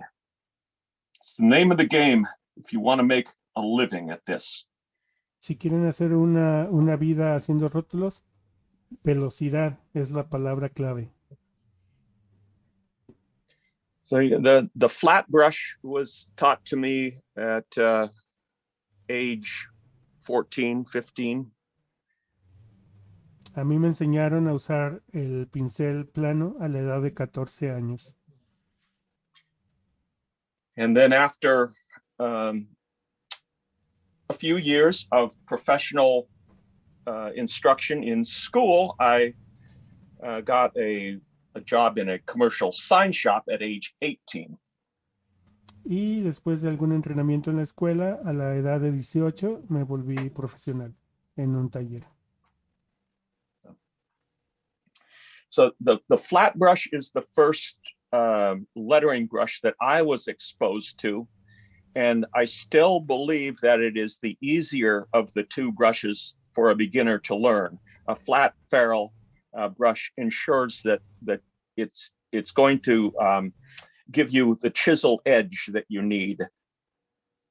Y el pincel plano fue el primero conocí, pero también considero que el pincel plano es el más fácil para empezar una carrera en el rótulo. Sobre todo porque tenemos una mejor idea de la punta plana y del trazo plano.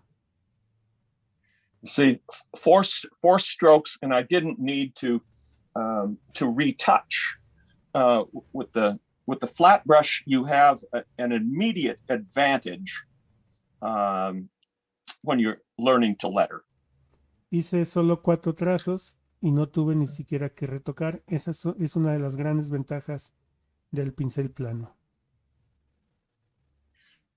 Now the show card brush, this is a French-made Luco brush, a very good brush, but it requires more advanced skills.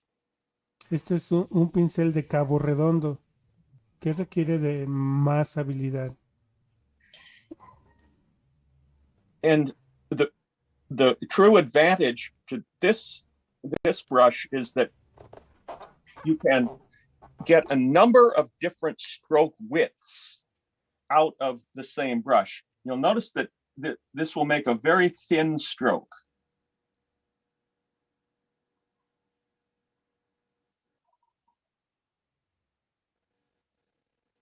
Una de las ventajas de este pincel de cabo redondo es la posibilidad de hacer un sinnúmero de anchos, de anchos con el mismo pincel. Ahora, como ven, estoy haciendo trazos delgados. But with different pressure, it will make a wider stroke. Pero con diferente presión podemos hacer trazos más gruesos. And that means that you don't need to waste time changing brushes. Y esto significa... You keep using the same brush for different Y esto sizes. significa... No, sorry. Y esto significa que pueden hacer diferentes trazos y diferentes tamaños de trazos con el mismo pincel y no pierden tiempo cambiando de pincel. Moreover, you can get a thick and thin letter, stroke contrast with the same brush. Y además pueden hacer letras con alto contraste, delgado y grueso. Like that. Como estas. And if you want a built-up letter, y si quieren una letra construida,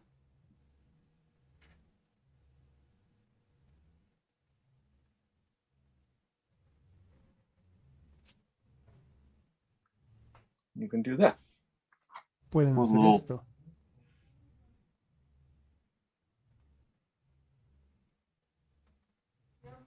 Letra construida se refiere al estilo de rótulo en el que usan más de un trazo del pincel para hacer un trazo de la letra. Por eso se llama And construida. also working off the tip of the brush allows you very, very graceful characters. For example,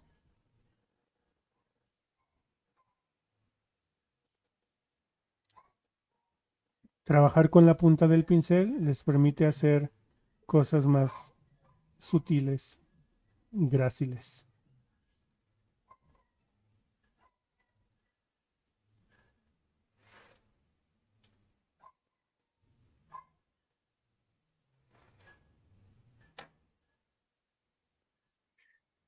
right. All right, so those of you with calligraphy experience know that a calligraphy pen allows you to get thick strokes and thin strokes out of the same brush if you don't change the rotation very much. And I will show you, how the calligraphers would make a lowercase n. So you see the thick strokes and the thin strokes.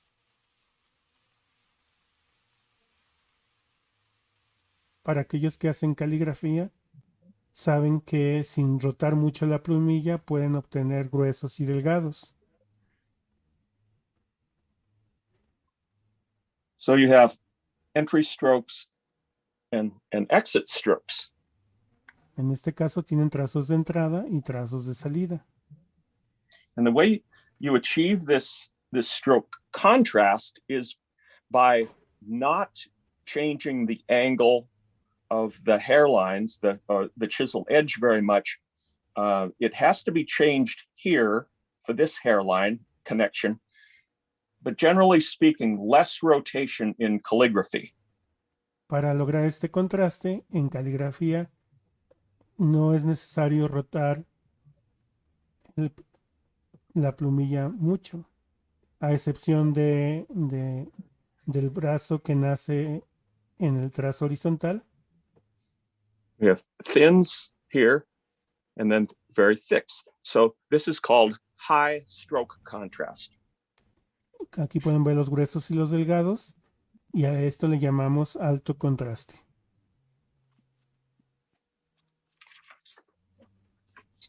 So many different kinds of italics are possible in calligraphy, and in former times, italics were favored among sign painters and show card writers.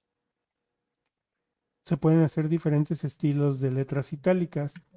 Antes la letra itálica era la preferida por muchos rotulistas. So let me give you an example of a sign painter's italic where we're seeing the strokes taper. Déjenme mostrarles un ejemplo de letra itálica de rotulista, donde vamos a poder ver la manipulación del trazo.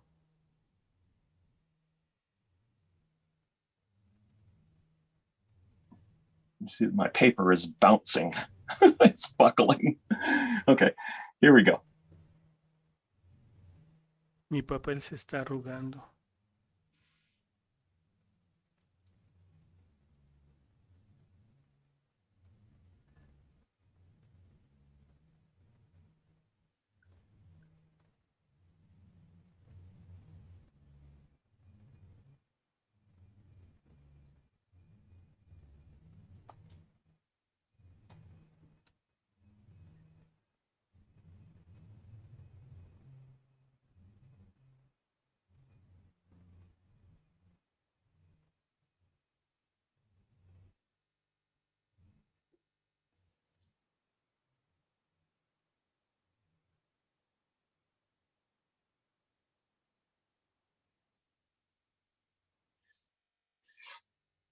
All from a flat brush.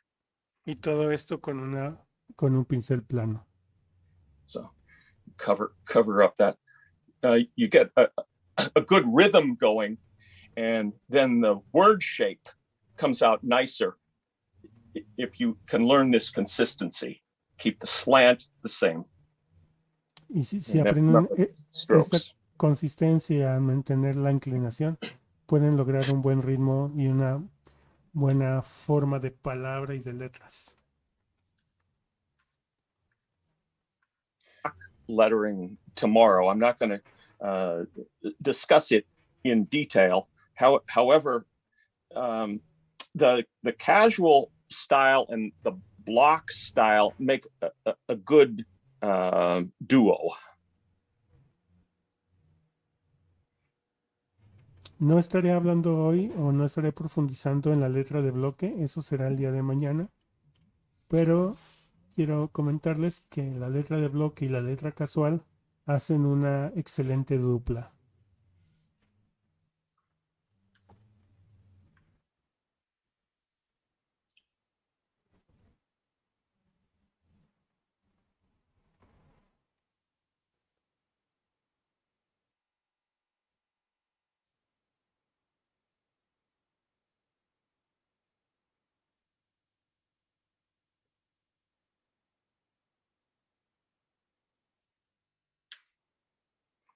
Here's the hardest letter of the alphabet.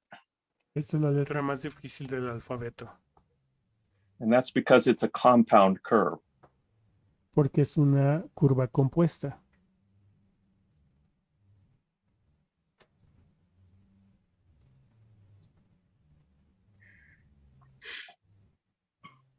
So to be continued tomorrow. Y esto lo haremos el día de mañana.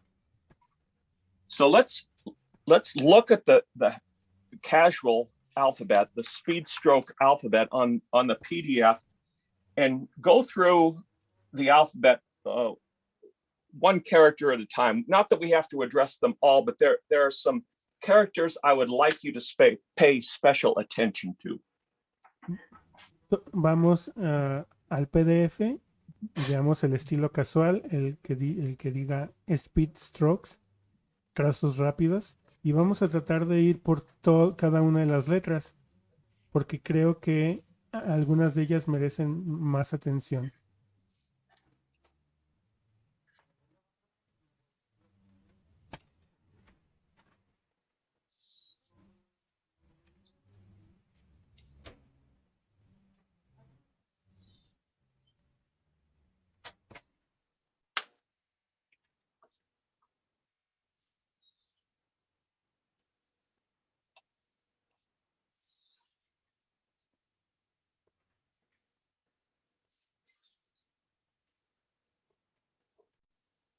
Aprovechando, les pido una disculpa, tampoco soy traductor profesional, entonces se me van algunas cosas.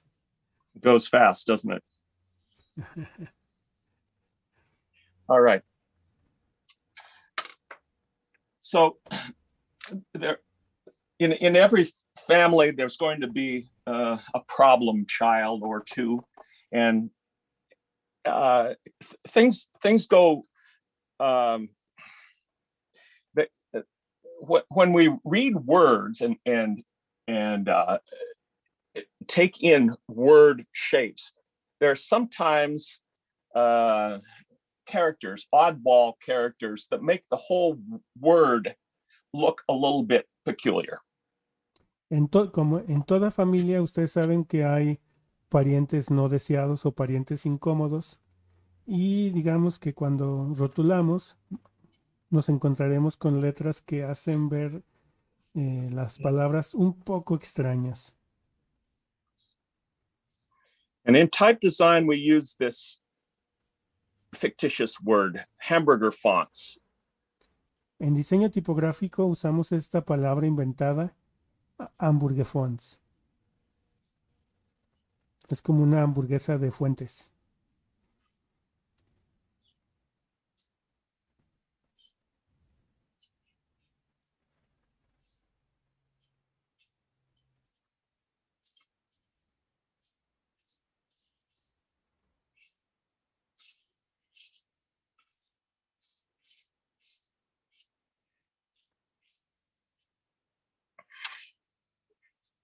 So we have a mixture of vowels and consonants in this word.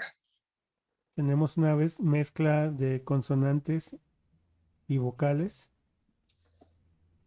And it's a relatively fair sampling of characters that have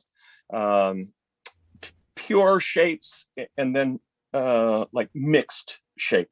The R, for example, has strokes, for each one of them different from the other. Y es una muestra suficiente como para tener letras únicas o letras compuestas. Por ejemplo, la R, que tiene un trazo de cada tipo.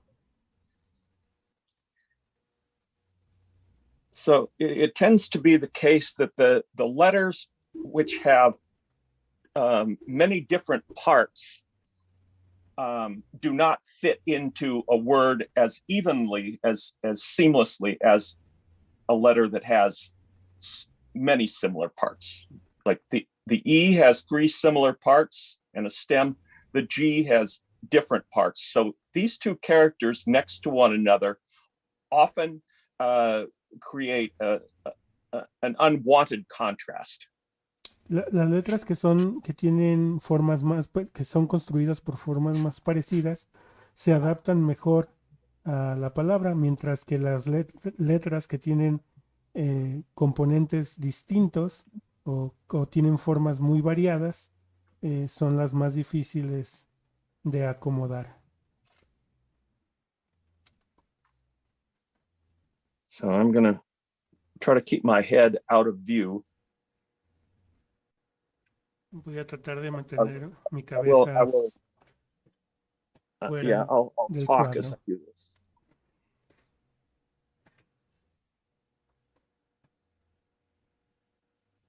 A little heavy. Un poco pesada.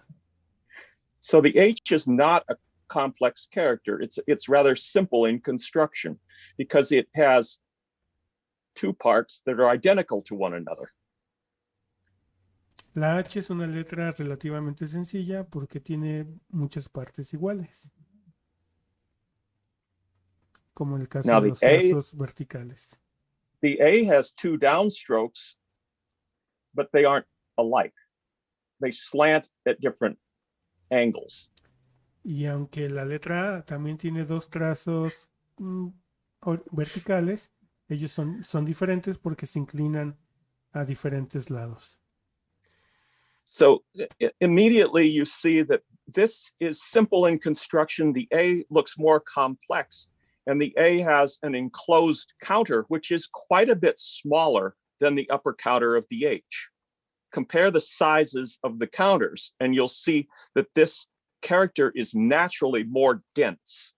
El espacio interior o contraforma pueden ver cómo en la A se trata de una contraforma cerrada, mientras en la H es abierta, y pueden ver la diferencia de sus tamaños. The M is similar to the H in that it has two parts that are alike. The outer strokes are alike. La M es muy parecida a la H en el aspecto de que tiene dos trazos iguales, los trazos exteriores. But the inner strokes are unalike. Pero los trazos interiores no son parecidos. Only because they angle differently. And the M is another dense character. Sobre todo porque los ángulos de inclinación son distintos. La letra So M es una letra densa. So I made this stroke a little heavy just so you could see the problem that you always have with the M, and that is that the inner strokes need to be a little bit thinner than the outer strokes. Los trazos interiores necesitan ser un poquito más ligeros. En este ejemplo hice los trazos interiores un poquito gruesos, pero ellos deberían de ir un poquito más delgados. And now we have another problem child here. The B is a dense character. It has two enclosed counters, and it takes a lot of different strokes. Y ahora nos encontramos con un problema, la letra B, porque tiene diferentes trazos y tiene dos contraformas cerradas. So often if the B in the word doesn't turn out well, or the G in the word doesn't turn out well, the whole word looks a little bit off and peculiar. Muchas veces si no logramos hacer la letra B o la letra G o cualquier letra compleja, bien, la palabra completa se verá rara. And notice that the U takes the lowercase form with this little tail. That's just part of the style, but very similar to the H, I have established the width of the character first. Del mismo modo que la letra H, primero hago los trazos exteriores para definir la anchura. La colita o la cola que ven en la letra U solamente es una cuestión de estilo. Okay, so this H and this U work well together because the stems are the same distance apart. La letra H y la letra U sí conviven muy bien porque tienen trazos muy parecidos. The R is one of my favorite characters, but it can be very difficult to master. La R es una de mis letras favoritas, pero es muy difícil de lograr. And that turned out well. Now the G, as I mentioned before, is going to be a challenge. The first stroke is easy. La letra G va a ser complicada, va a ser un reto. El primer trazo es fácil. The next three strokes are not quite so easy. Los siguientes trazos no van a ser tan fáciles.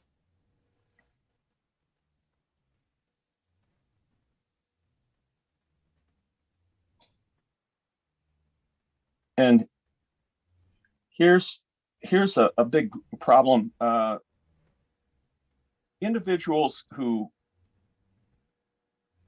make a G without learning its proper construction typically do this. Y aquí nos encontramos con un problema. Cuando hay personas que están iniciando en este oficio sin ninguna instrucción de cómo hacerlos bien, van a hacer esto. It's this area that creates so much trouble. Y esto crea un montón de problemas. Okay.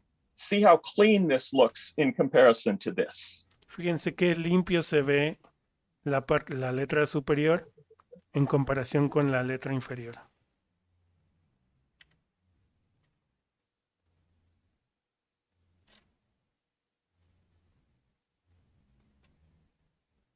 And you'll notice that there's a nice sight line here where the cross stroke of the G and the cross stroke of the E have a rhythm going with one another.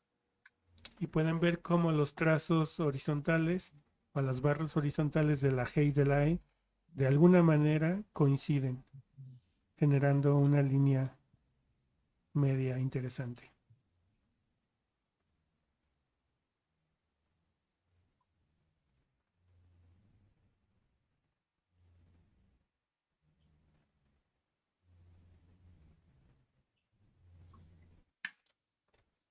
Remember, the outer parts of the letter, when the downstrokes, should be calculated first, and then you do the insides. Recuerden que los trazos exteriores deberían de hacerse primero para calcular la anchura de la letra y después hacer los trazos interiores. Remember what I said about doing this stroke first. It helps you center the stem. Recuerden que les dije que primero hicieran la barra horizontal de la T. Eso nos va a ayudar a centrar el fuste.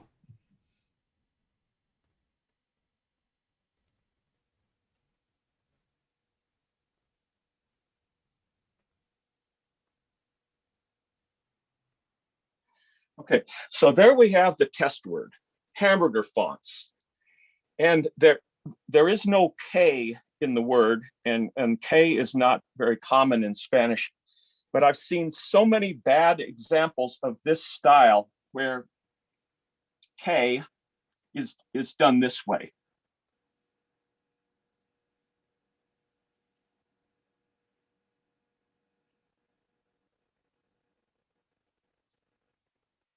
Or, you know, sometimes it's thin here and then a little flick.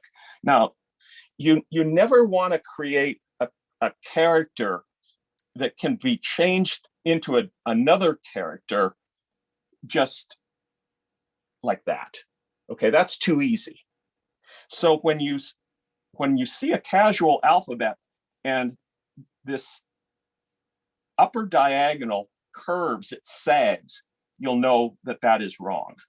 So here's the correct way of making a K in the speed stroke style. Esta es nuestra letra Hamburger Fonts. Esta es nuestra letra de prueba. Aunque no está la K, hay muchas cosas que pueden salir mal con la letra K. Nunca hagan la letra K que se acerque a otra letra. And here's the one that will always identify it as being amateur output. Do not let this curve downward. Si no quieren parecer... The tail can go this way or that way. It's fine, but this is not okay. Si no se quieren ver amateur, no hagan el trazo diagonal superior de la K curvo. El trazo inferior puede ser hacia adentro o hacia afuera, pero el trazo superior no puede ser curvo, porque se puede confundir con una letra R. So I'll give you all a passing grade just for remembering this difference, because you won't necessarily be using a lot of K's in Spanish. Si los fuera a calificar, los pasaría a penitas si hacen si hacen la K como les digo. However, in Mexico, there is an X. Pero en México tiene una X. Pero la palabra México tiene una X. So the way you make an X in this style is this way. That's the first stroke. And that's the second.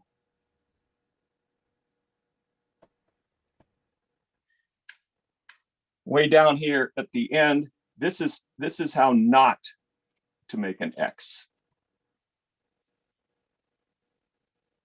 Del lado izquierdo es como se debe de hacer la X y del lado derecho es como no se debe de hacer la letra X. This is wrong. This second stroke should be rather straight and not S-shaped. So can you put like a check mark in the ones that you want and a cross in the ones that you don't like? No. So, no hagan la letra K como esa, no hagan la letra X como esa, no hagan la letra G como esa, no hagan la letra K que se parezca a la R. Ténganle cariño a sus letras. Yeah. But on Instagram, Pinterest, all sorts of different places, you see incorrect letters in alphabets that are made by non-professionals. Pero en Instagram y Pinterest pueden ver un montón de ejemplos de letras que están hechas por personas no entrenadas. So as I mentioned, when I was growing up in the 50s, 1950s and 1960s, this style was just reaching its maturity, and by the 1970s, it was a fully accepted part of the sign painter's repertoire. En los 60s, cuando estaba aprendiendo este estilo, estaba alcanzando su madurez en Estados Unidos. Ya para los 70s era un alfabeto o un estilo ya establecido y favorito entre los rotulistas. So one of the big problems is that the young people who have come to try sign painting in the past 10 years don't know the history of this because they weren't born yet. Un problema con la gente joven que está aprendiendo a rotular desde hace 10 años es que no conocen la historia de este estilo. So they're coming up with letters that look like this. Y terminan haciendo letras que se parecen a esto.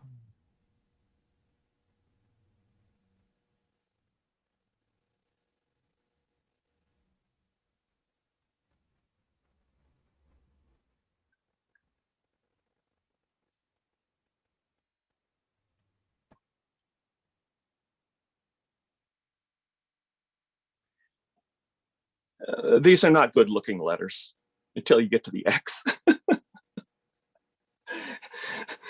So you see the difference between this construction and this. Compare my A, my M, okay. And this has taken over in many circles. People who are doing lettering as crafting projects think that this is okay. Y comparen las letras mías con las que hice abajo. Lo malo de esto que el estilo de abajo ha sustituido al anterior en muchas muestras de personas que lo utilizan para hacer manualidades.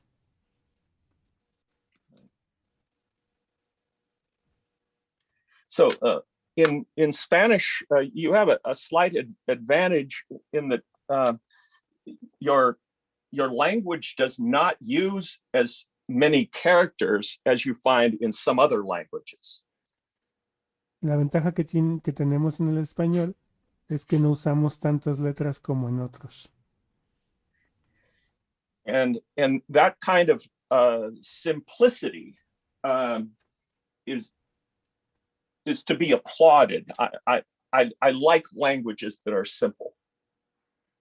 Y esa simplicidad es de festejarse. Me gustan los lenguajes que son, los idiomas que son simples.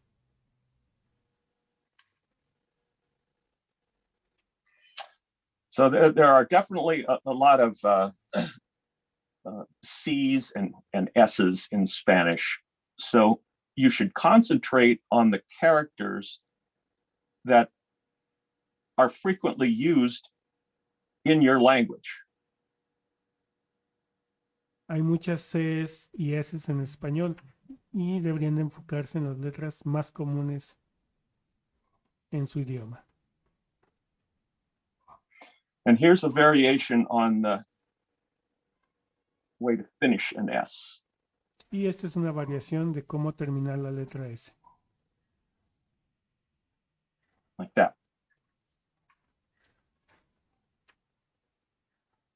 I'm going to do a few here that show you acceptable variations. Voy a hacer varias S y para mostrarles diferentes variaciones. So you see how the finishing stroke differs. Now, you can make an S in this style, which is somewhat more complex.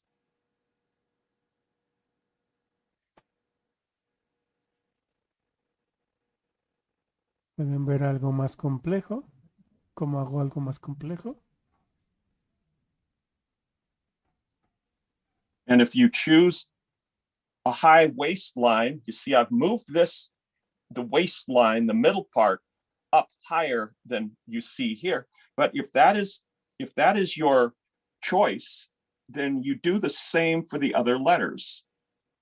And I'll demonstrate here by showing where the mid arm, instead of making the mid arm of the E low, for this style of S, I make it higher.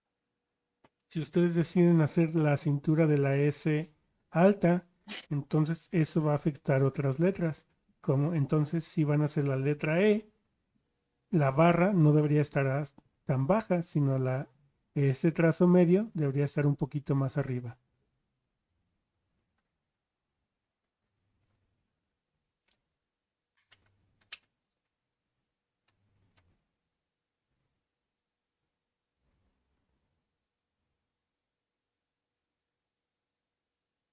Servicio.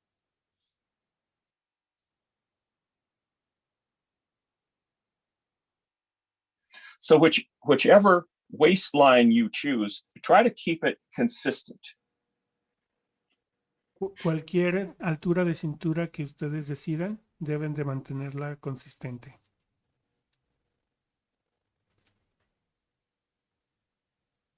La cintura es como una estructura óptica de las letras, no necesariamente es una parte tal cual.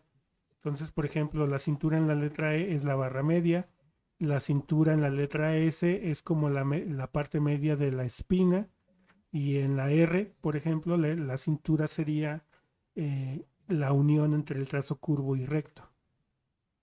So if I'm going to make a Q, I want the tail to relate well to the tail of the R. Si voy a hacer una letra Q, quiero que la pierna de la R y la cola de la Q se parezcan o estén relacionadas. On the other hand, if I make an R with a different style tail, like this, then I want the Q, which is a less frequently occurring letter, but I want the Q to relate to that R. And in the alphabet, those two letters are sequentially in order, Q, R, S. So in this case, the tail of the R arches slightly. So that's how I do the tail of the Q as well. Y por ejemplo, si ustedes cambian el estilo de la pierna de la R, también se vería afectada el estilo de la cola de la Q. Y esto se haría más presente cuando revisen el alfabeto porque es secuencial y la Q va antes de la R.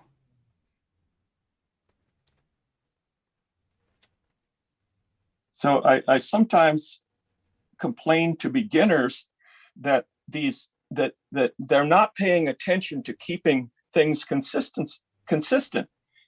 Instead of matching this stroke for the T,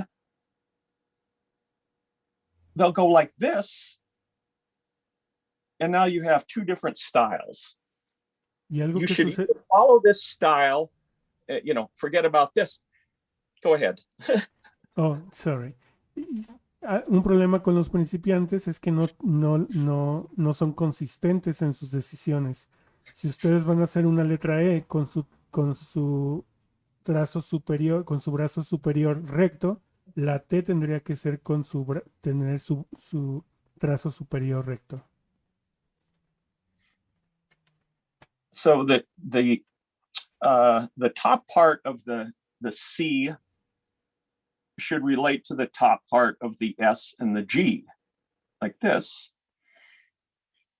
And if you want a different top, for example,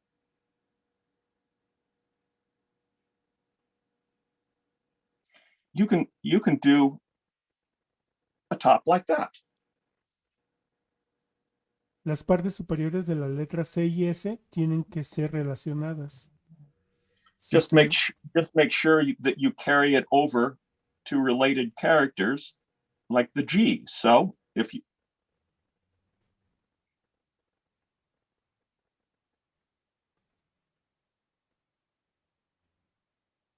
Y es importante que transmitan ese mismo gesto a las demás letras que se parecen.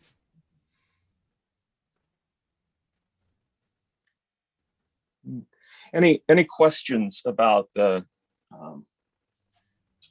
speed stroke style? I was so lucky to have a mentor, a teacher who had he was involved in car culture to the extent that he knew this style almost blindfolded, and he was able to tell me a lot about the history of it because he had lived the history. So if you have any questions about the history of this, I can tell you what he told me. Yo tuve la fortuna de tener un mentor, un maestro que me enseñó este estilo y que le gustaba mucho la cultura de los carros. Y él se sabía este estilo de memoria, y sobre todo porque conocía la historia, porque vivió durante ese tiempo. Si tienen alguna pregunta sobre historia, pueden hacérmela. ¿Tienen alguna pregunta para John? There is one question that says, is the slant because of the speed? Yes, that is its major attribute. La pregunta es si la inclinación es causada por la velocidad. Casual lettering was seen in print advertising as far back as the 1930s, 1940s, but it didn't become accepted in sign painting until after the Second World War. Y ya se podían ver ejemplos de letras inclinadas en los 30s o los años 40, pero no, el estilo casual no fue aceptado hasta después de la Segunda Guerra Mundial. We have a question in YouTube. Okay. That if this style is used in a supermarket or free market signs. Yes, but that was a later development. That it's positively yes is the answer to that question. Because of its speed, it was favored by the owners of the supermarkets, and the faster their workers could turn out these price signs, the better. Sí es el mismo estilo de los carteles de mercado, pero tuvo una evolución diferente, pero la respuesta corta sería sí, es el mismo estilo, porque la velocidad y características de ejecución lo hacen la solución más práctica para carteles de mercado. Which gives me an opportunity to say just a little bit about price signs. Now, imagine that you have a window sign to make for apples, manzana.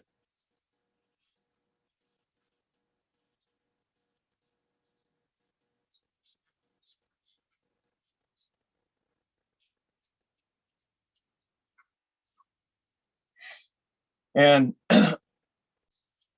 you want to get the price really big. I mean, what's a good kilo price for apples? 20 pesos.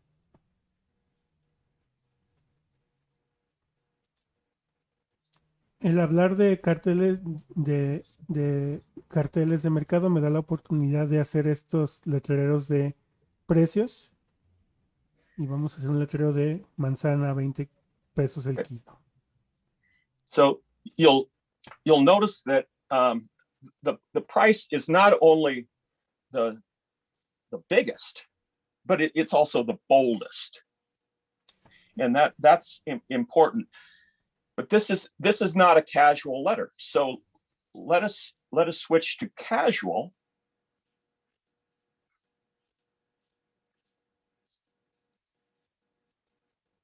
Y el precio no solamente es el número, las letras más grandes, sino también las más gruesas. Y déjenme cambiar el dibujo a un estilo más casual. Now, I'd normally be using a larger brush. Like Para this. esto usaré un pincel más grande, más ancho.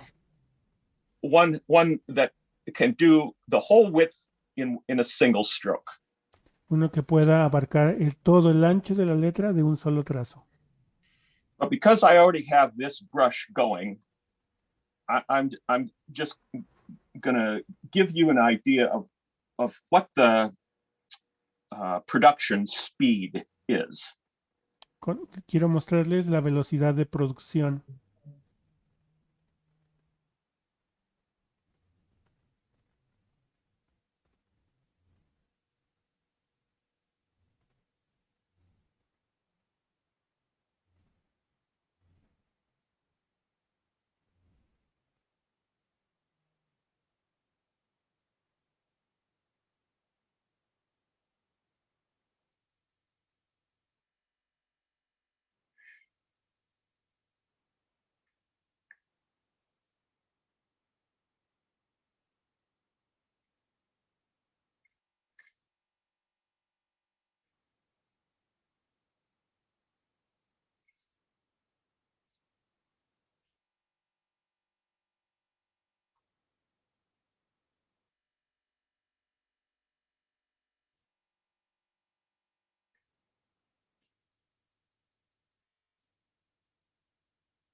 You want decent paint coverage. It doesn't have to be perfect. And it's okay to let the figures overlap with one another. No me voy a entretener en detalles y a veces está bien colapsar los dos números o solapar.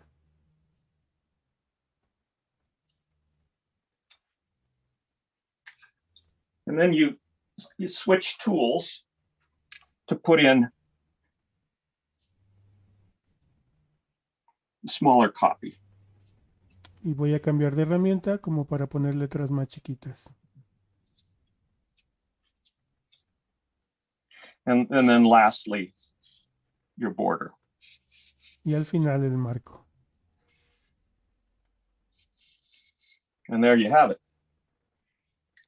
I'll move Right. this closer. Y ahí lo tienen.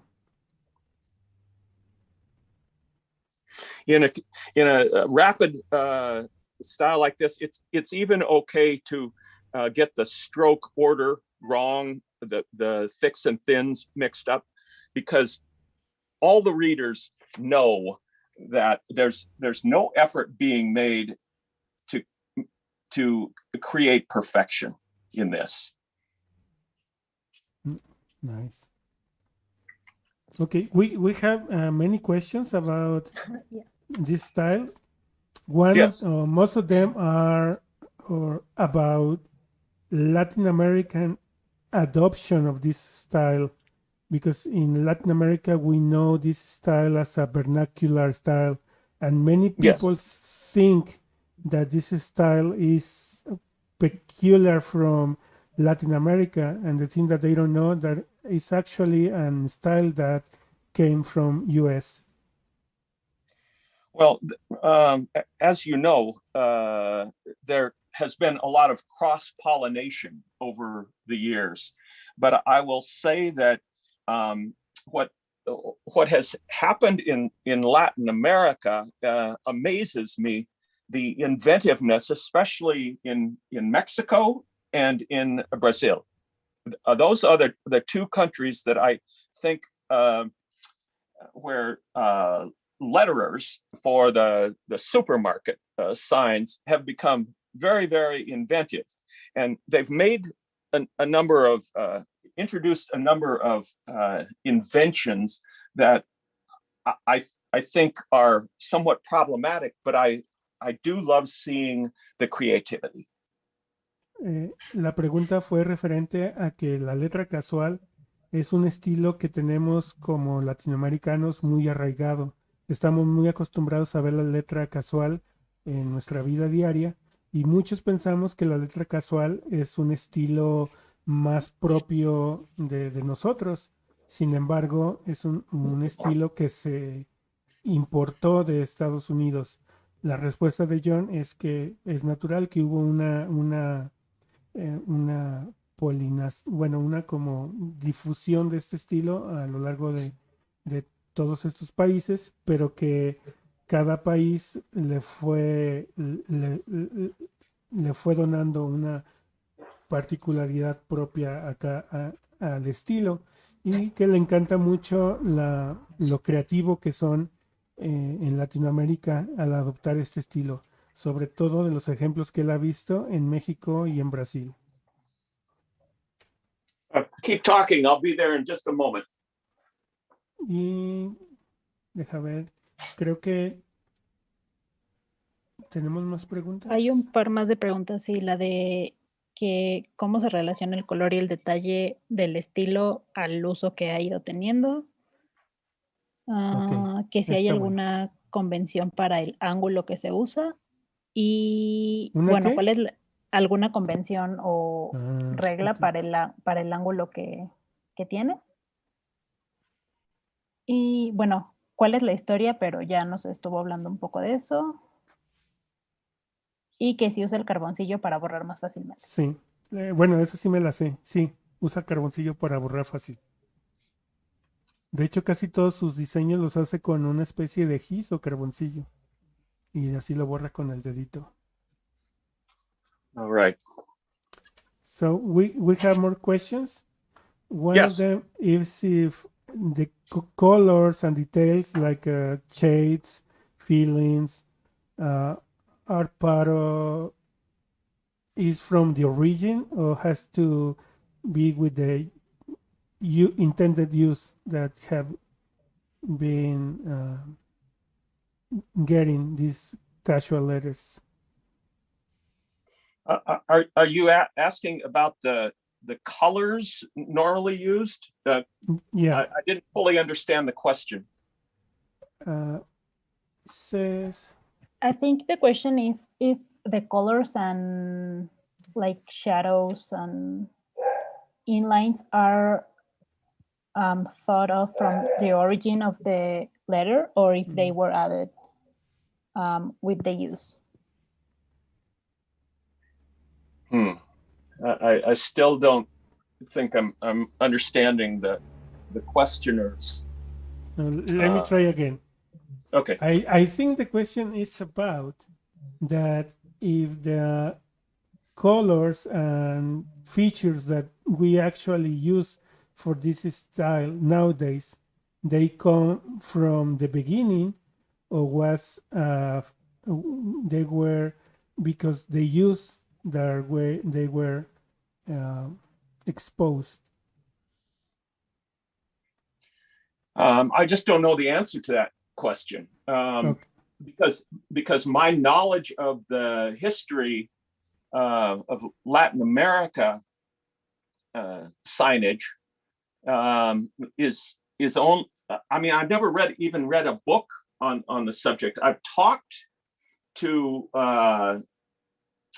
people at type conferences who seemed rather knowledgeable about this subject, but I never got into enough detail in those discussions to be able to answer your question.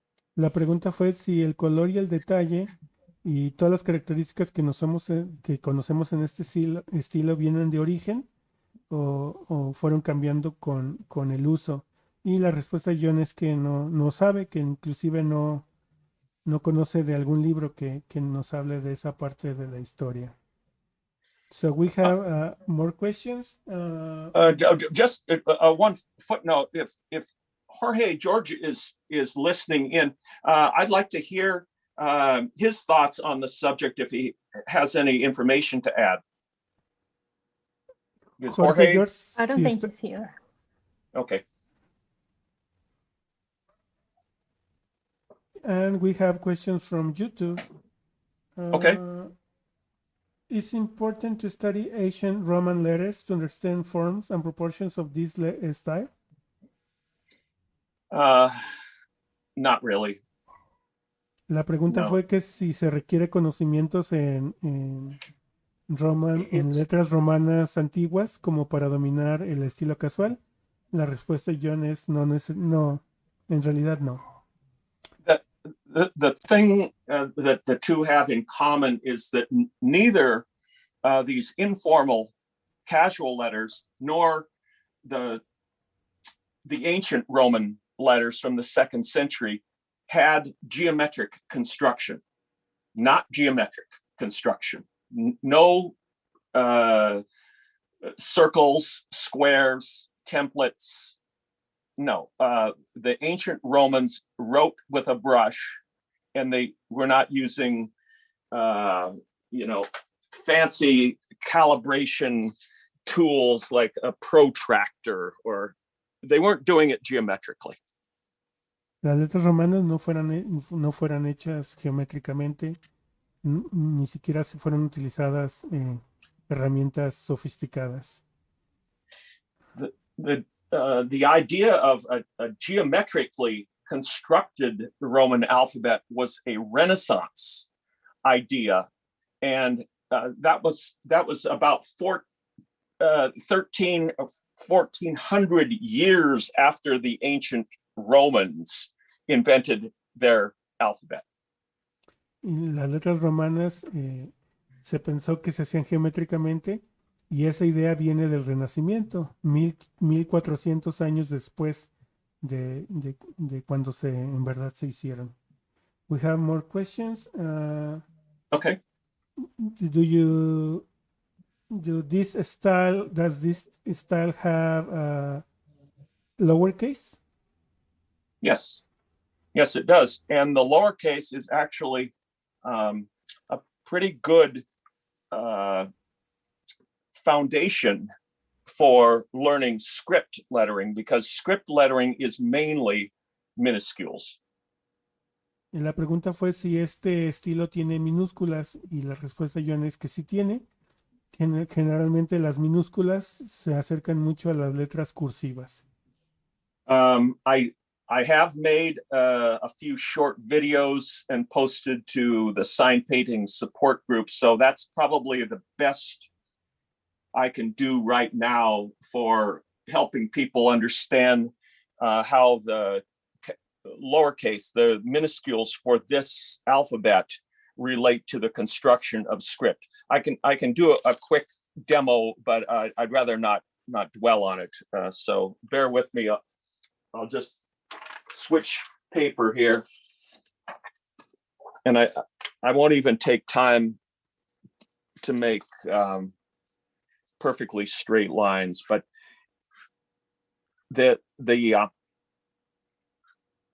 if this is your cap height here, your lowercase characters are about 2/3 of the cap height.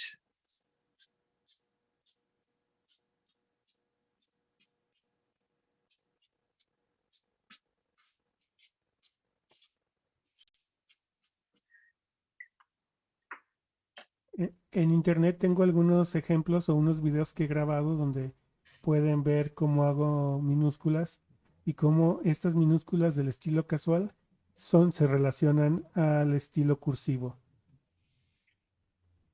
Las letras minúsculas son algo cercano a la mitad de las letras mayúsculas. Casual caps can be used effectively with the lowercase, especially when there's some stroke contrast. Notice that the bar of the H is thin there, thinner. Las letras casuales se pueden usar con las minúsculas y sobre todo cuando hay contraste. Pueden observar que mi trazo horizontal es más delgado que mi trazo vertical. And you'll see the wisdom of that in just a moment here. Y en un momento verán la sabiduría detrás de esto.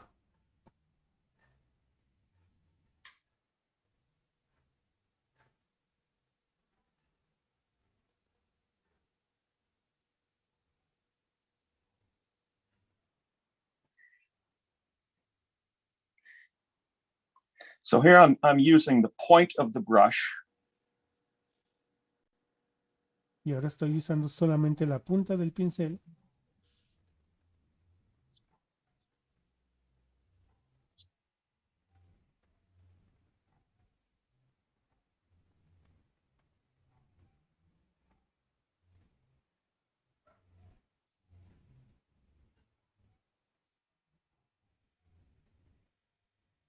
Okay, you see how there is stroke contrast for all of these lowercase letters that helps them keep their rhythm. I mean, this is what I'm trying to get across, that when you establish a rhythm with these downstrokes, then a similar rhythm should occur with the thin strokes. So how does this relate to script? Well, I'll show you. You can't just make it script by changing this style of R to a script R. You actually need connecting strokes. So I'll do a smaller version of this word, but in script. Al hacer los trazos verticales, ustedes establecen el ritmo, pero lo mismo sucede con los trazos más delgaditos. Yeah, I think you are off camera. Oops, thank you. Y ahora les voy a mostrar la relación que tiene esta forma de hacer las letras con la letra cursiva.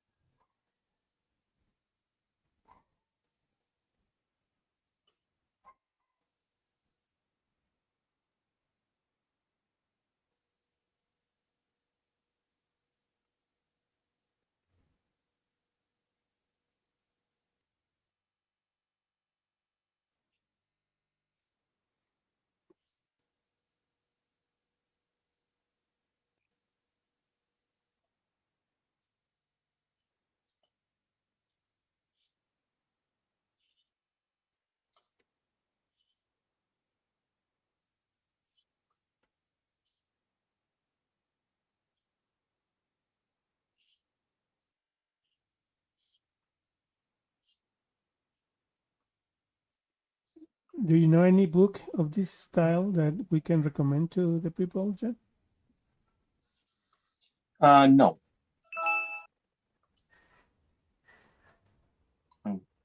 I would love to be more helpful, but I can't. Le pregunté a John que si tiene algún libro que nos recomiende para aprender este estilo. Nos dije que no, que Yeah. le encantaría poder ayudarnos, pero que no conoce alguno. So this shows the construction, but it's not very well executed. If I wanted to write more elegantly with this brush, I would do it, the way a calligrapher does, because script is related to handwriting. Este último ejemplo que hice no está tan bien hecho. Solamente era para mostrar la relación entre las casuales minúsculas y la cursiva.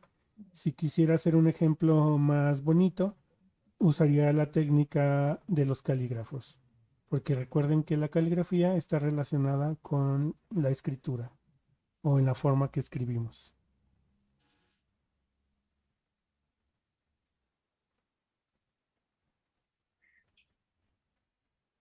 So writing off the tip of the brush gives these letters more elegance. Rotular estas letras solamente con la puntita del pincel le da, nos ayuda a obtener letras más elegantes.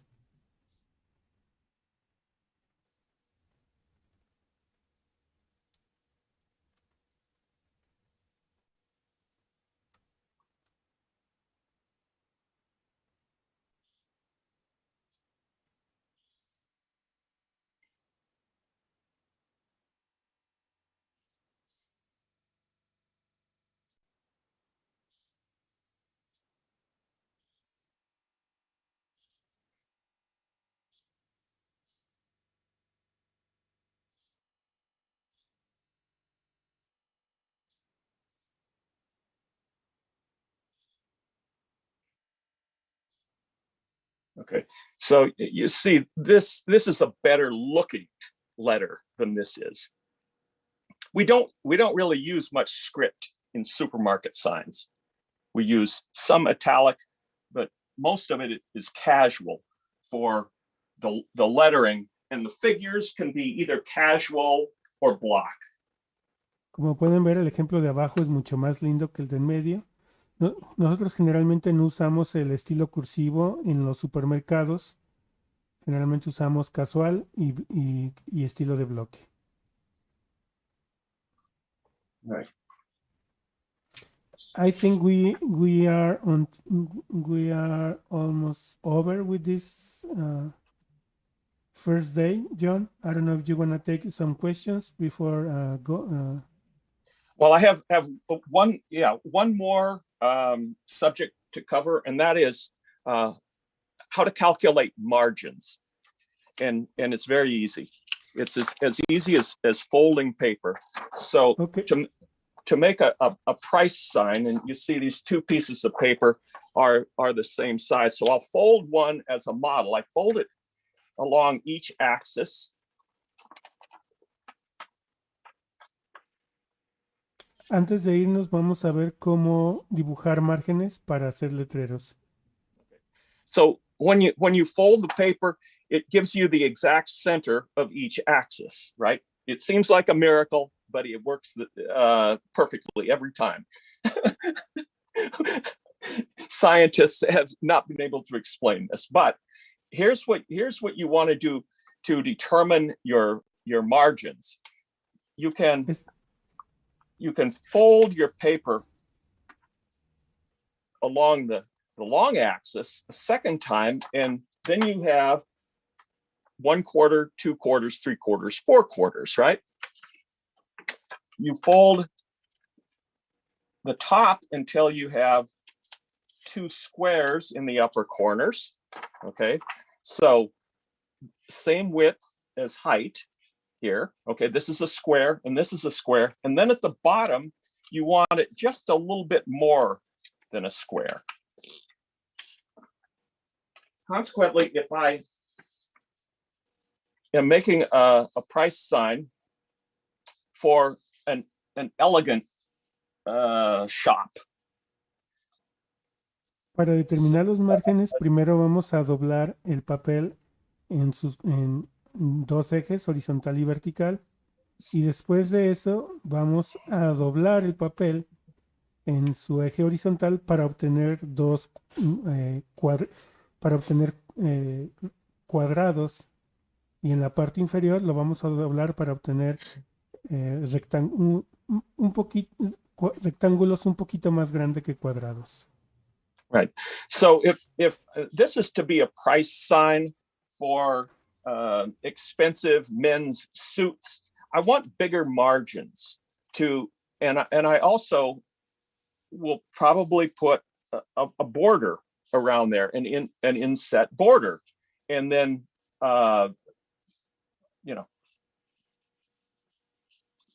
Estos márgenes tan amplios es como para ofrecer un letrero más elegante. En este caso lo voy a hacer para un letrero de trajes para hombres y también vamos a agregar un marco.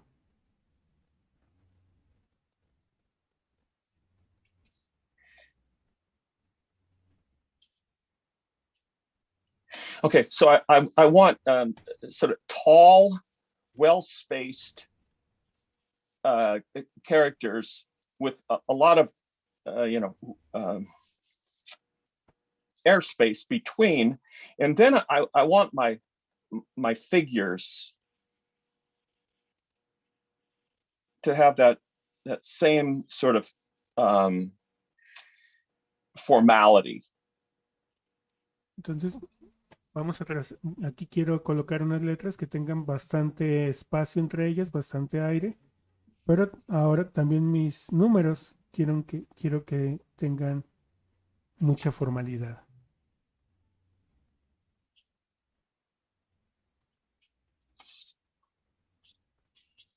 Okay, so that's where you use big margins for high-priced merchandise. But in supermarkets, forget this.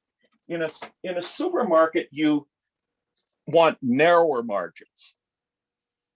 La versión anterior es como para tiendas departamentales, algo más elegante, pero para supermercados olvídense de márgenes tan amplios. Lo que busca son márgenes más angostos. And the price can be very large. Y aquí el precio puede ser muy grande. So what would be the cost of a high price item in a Mexican supermarket? Say if you wanted to buy the most expensive kind of meat, how many digits would you use? Would $4.79 be a reasonable price? Yeah. For any? Okay, so imagine that the price takes up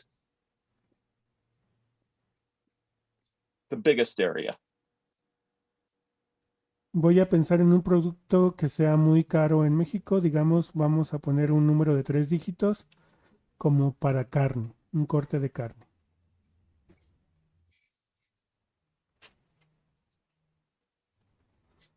Y los números van a ocupar casi todo el área. Okay. And then you might want to put in like a wavy border on each side, and then casual. Pueden poner algunos bordes ondulados y con letra casual pueden poner la palabra caro.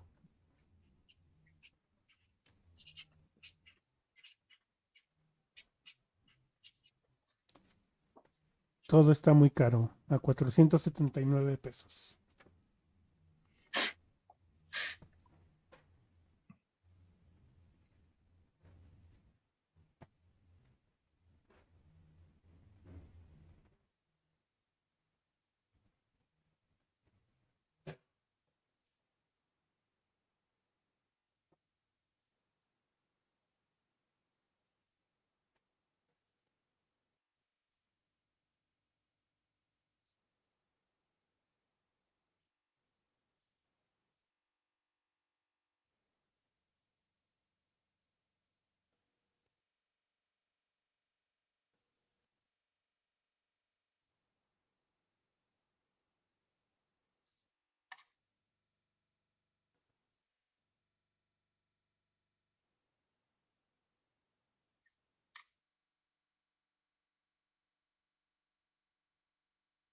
The figures want to be really close together.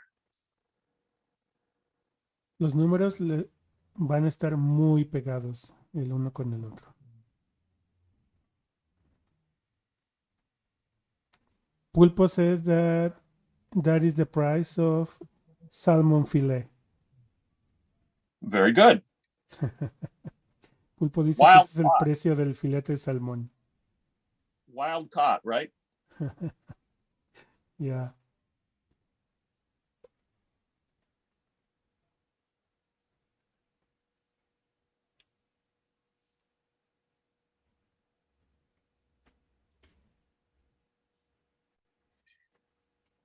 And if you wanted to do a red center line, you could do that. I'm just going to fill. Again, I would be normally using a brush 2 or 3 times the size of the brush I'm currently using. Para este ejemplo solamente vamos a rellenar, pero yo idealmente estaría usando un pincel 3 veces el ancho del que tengo ahora.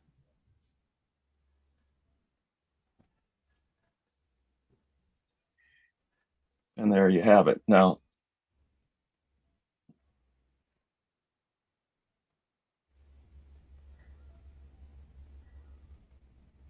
of course, you do this in a bright color, yellow or pink or something like that. Claro que si tú haces esto con colores como Not rosa in o a lettering amarillo, color. And I apologize for making that so low. Got it out of view.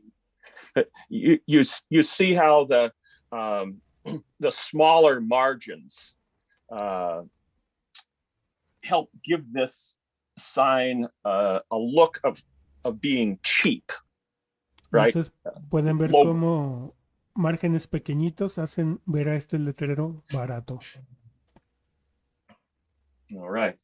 Okay, so Hen, I'll take questions now. Ok, antes de irnos vamos a tomar algunas preguntas. De hecho ya tenemos varias por aquí. No sé si Tamara tengamos algunas en el chat. No, I don't think there are any more questions. No more. We have more comments, I think. Can I make one question, please? Go ahead. Yes. When the letter that you want to paint is not 2 inches high, but let's say 20 inches high, you make it 2 inches and then photocopy it and enlarge it?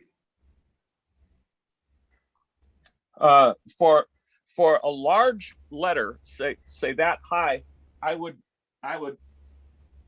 typically use a roller, a paint roller.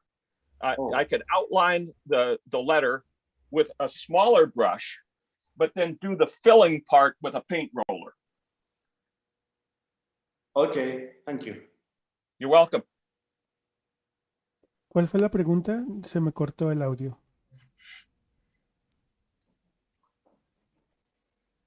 Que sí, para hacer letras más grandes se tenía que como que agrandar todo lo de las guías y así. Ok, la respuesta fue Que sí. okay. We have one more question. What's the relation between the height of the letter and the width of the brush? Stem width is 1 to a height of 5.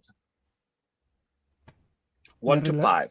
La relación entre ancho y del pincel y altura de la letra es de 1 a 5. O sea, 5 trazos del pincel. That is for normal block lettering. For the casual that I've been talking about so far, it's a different proportion. It's about 1 to 9 for those exemplars. And if you look at the PDF, you'll see a scale along the left edge, and I don't where it says HODE. I don't remember how many that squares in that scale, but that's where you can find the answer. Pero la relación 1 a 5 es para el estilo de bloque. Para el estilo que estábamos haciendo, que es el trazo rápido, casuales de trazo rápido, puede llegar a ser hasta 9, pero pueden revisarlo en su PDF.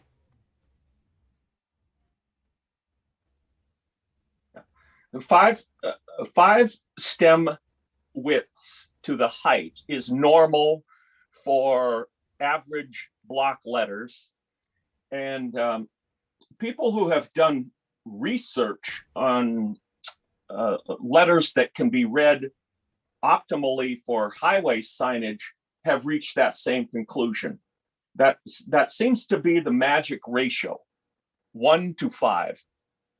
Para letras de bloque parece ser que la regla, que ha sido también estudiada por muchos diseñadores de tipografías para señales de tránsito, la relación es 1 a 5. The Trajan inscription was done with a cap height of about 9, 9.5, 10 stem widths. Y para las romanas monumentales, la relación es generalmente de 9, 9.5 o 10 anchos del pincel. We have the last question before leaving this session. Okay. What do you think about a lot of revival sign painting based inspired typefaces over everywhere? Most of them show the ignorance of the designer. La pregunta es que, ¿qué piensa John del montón de tipografías que están basadas en rotulación manual? Que ustedes pueden encontrar en todos lados, y la respuesta es que lo que muestran es los diseñadores de esas tipografías es la ignorancia del oficio. John, Yes. Last remarks before leaving? Yeah, you can't push on a rope, and you can't push a brush to make it create a beautiful stroke. And that is what a lot of the type designers who are not intimately acquainted with this tool fail to understand. And I can't teach them these things before they make the mistake of trying to design a font that is based on these strokes. I can only teach you after the fact.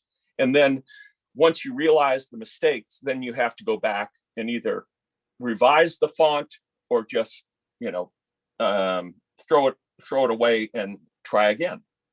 Las deficiencias en esas tipografías es que los diseñadores que las hacen no están familiarizados con los trazos del pincel o con el dominio en la herramienta. Y dice John que él les puede enseñar cómo hacerlas, pero solamente después de que hacen la tipografía, no antes. You can imagine the difficulty of a person who has written a song, but has never learned to play a musical instrument and cannot read music. Pueden compararlo como con una persona que escribió una canción, pero no sabe tocar ningún instrumento y no sabe escribir música. Yeah. So if you in that situation, the only thing you can do is write a cappella music, but how are you going to make the notation if you don't know how to write music? Y lo único que les queda en ese caso es componer canciones para ser interpretadas a capela, pero no les queda ninguna otra opción. The Beatles, for the most part, could not read or write musical notation, but they certainly knew how to play instruments. Por ejemplo, and their harmonies were good too. o por ejemplo, los Beatles podían tocar muy buena música a pesar de no saber escribirla, al menos podían tocarla. John, right. thank you very much. I think we are set for today. John, Okay, we just have a few people were asking, what do you recommend for the maintenance of the brushes? What I recommend for the source of the brush? For Por- like cleaning them and like keeping Cleaning. them. Oh, for More cleaning. brushes. Okay. Rinse your brush as thoroughly as possible in a small quantity of water.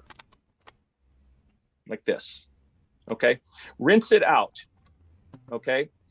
Get as much pigment removed from the brush just in the small cup of water. You don't need to run the faucet to do this. Okay. Most of the pigment will come out if you just do this. Then the next thing you do is you take a little piece of bar soap. Imagine that this palette card, this is a bar of soap. And then you stroke the brush on the palette card and you see a little bit of the pigment coming out. You keep paleting the brush on the bar soap until the brush is clean. And then you rinse the soap out of the brush and you store the brush with the hairs pointing skyward. Okay, palette out the water with a paper towel and then store the brush in this position, because if you make the mistake of letting the brush stand on end like that, by the time it dries, the bristles will no longer be straight and you'll have damaged your brush. So always let it dry in the upright position. Para limpiar el pincel, les recomiendo que lo enjuaguen primero en un botecito con agua. No les recomiendo que lo hagan directamente bajo el chorro de la llave. Y ya que le quiten todo el pigmento con el botecito, pueden agarrar una barra de jabón y tratar de aplanar el pincel contra la barra de jabón hasta que salga toda la pintura. Después de eso, solamente es necesario enjuagar. Ok, John, thank you very much. See you tomorrow. I will end the live stream in YouTube and Facebook, and we come back to say goodbye to you. Entonces, Okay. Well, thanks again for organizing this. I think it turned out very well. Thank you. Voy a terminar la transmisión con nuestros amigos de YouTube y Facebook. Nos vemos mañana. Va a ser la misma dinámica. A quienes nos vieron por redes sociales, muchas gracias. A quienes están aquí en Zoom, bueno, también les agradecemos mucho su presencia. Adiós. Adiós. Nos vemos mañana. Okay, right on time.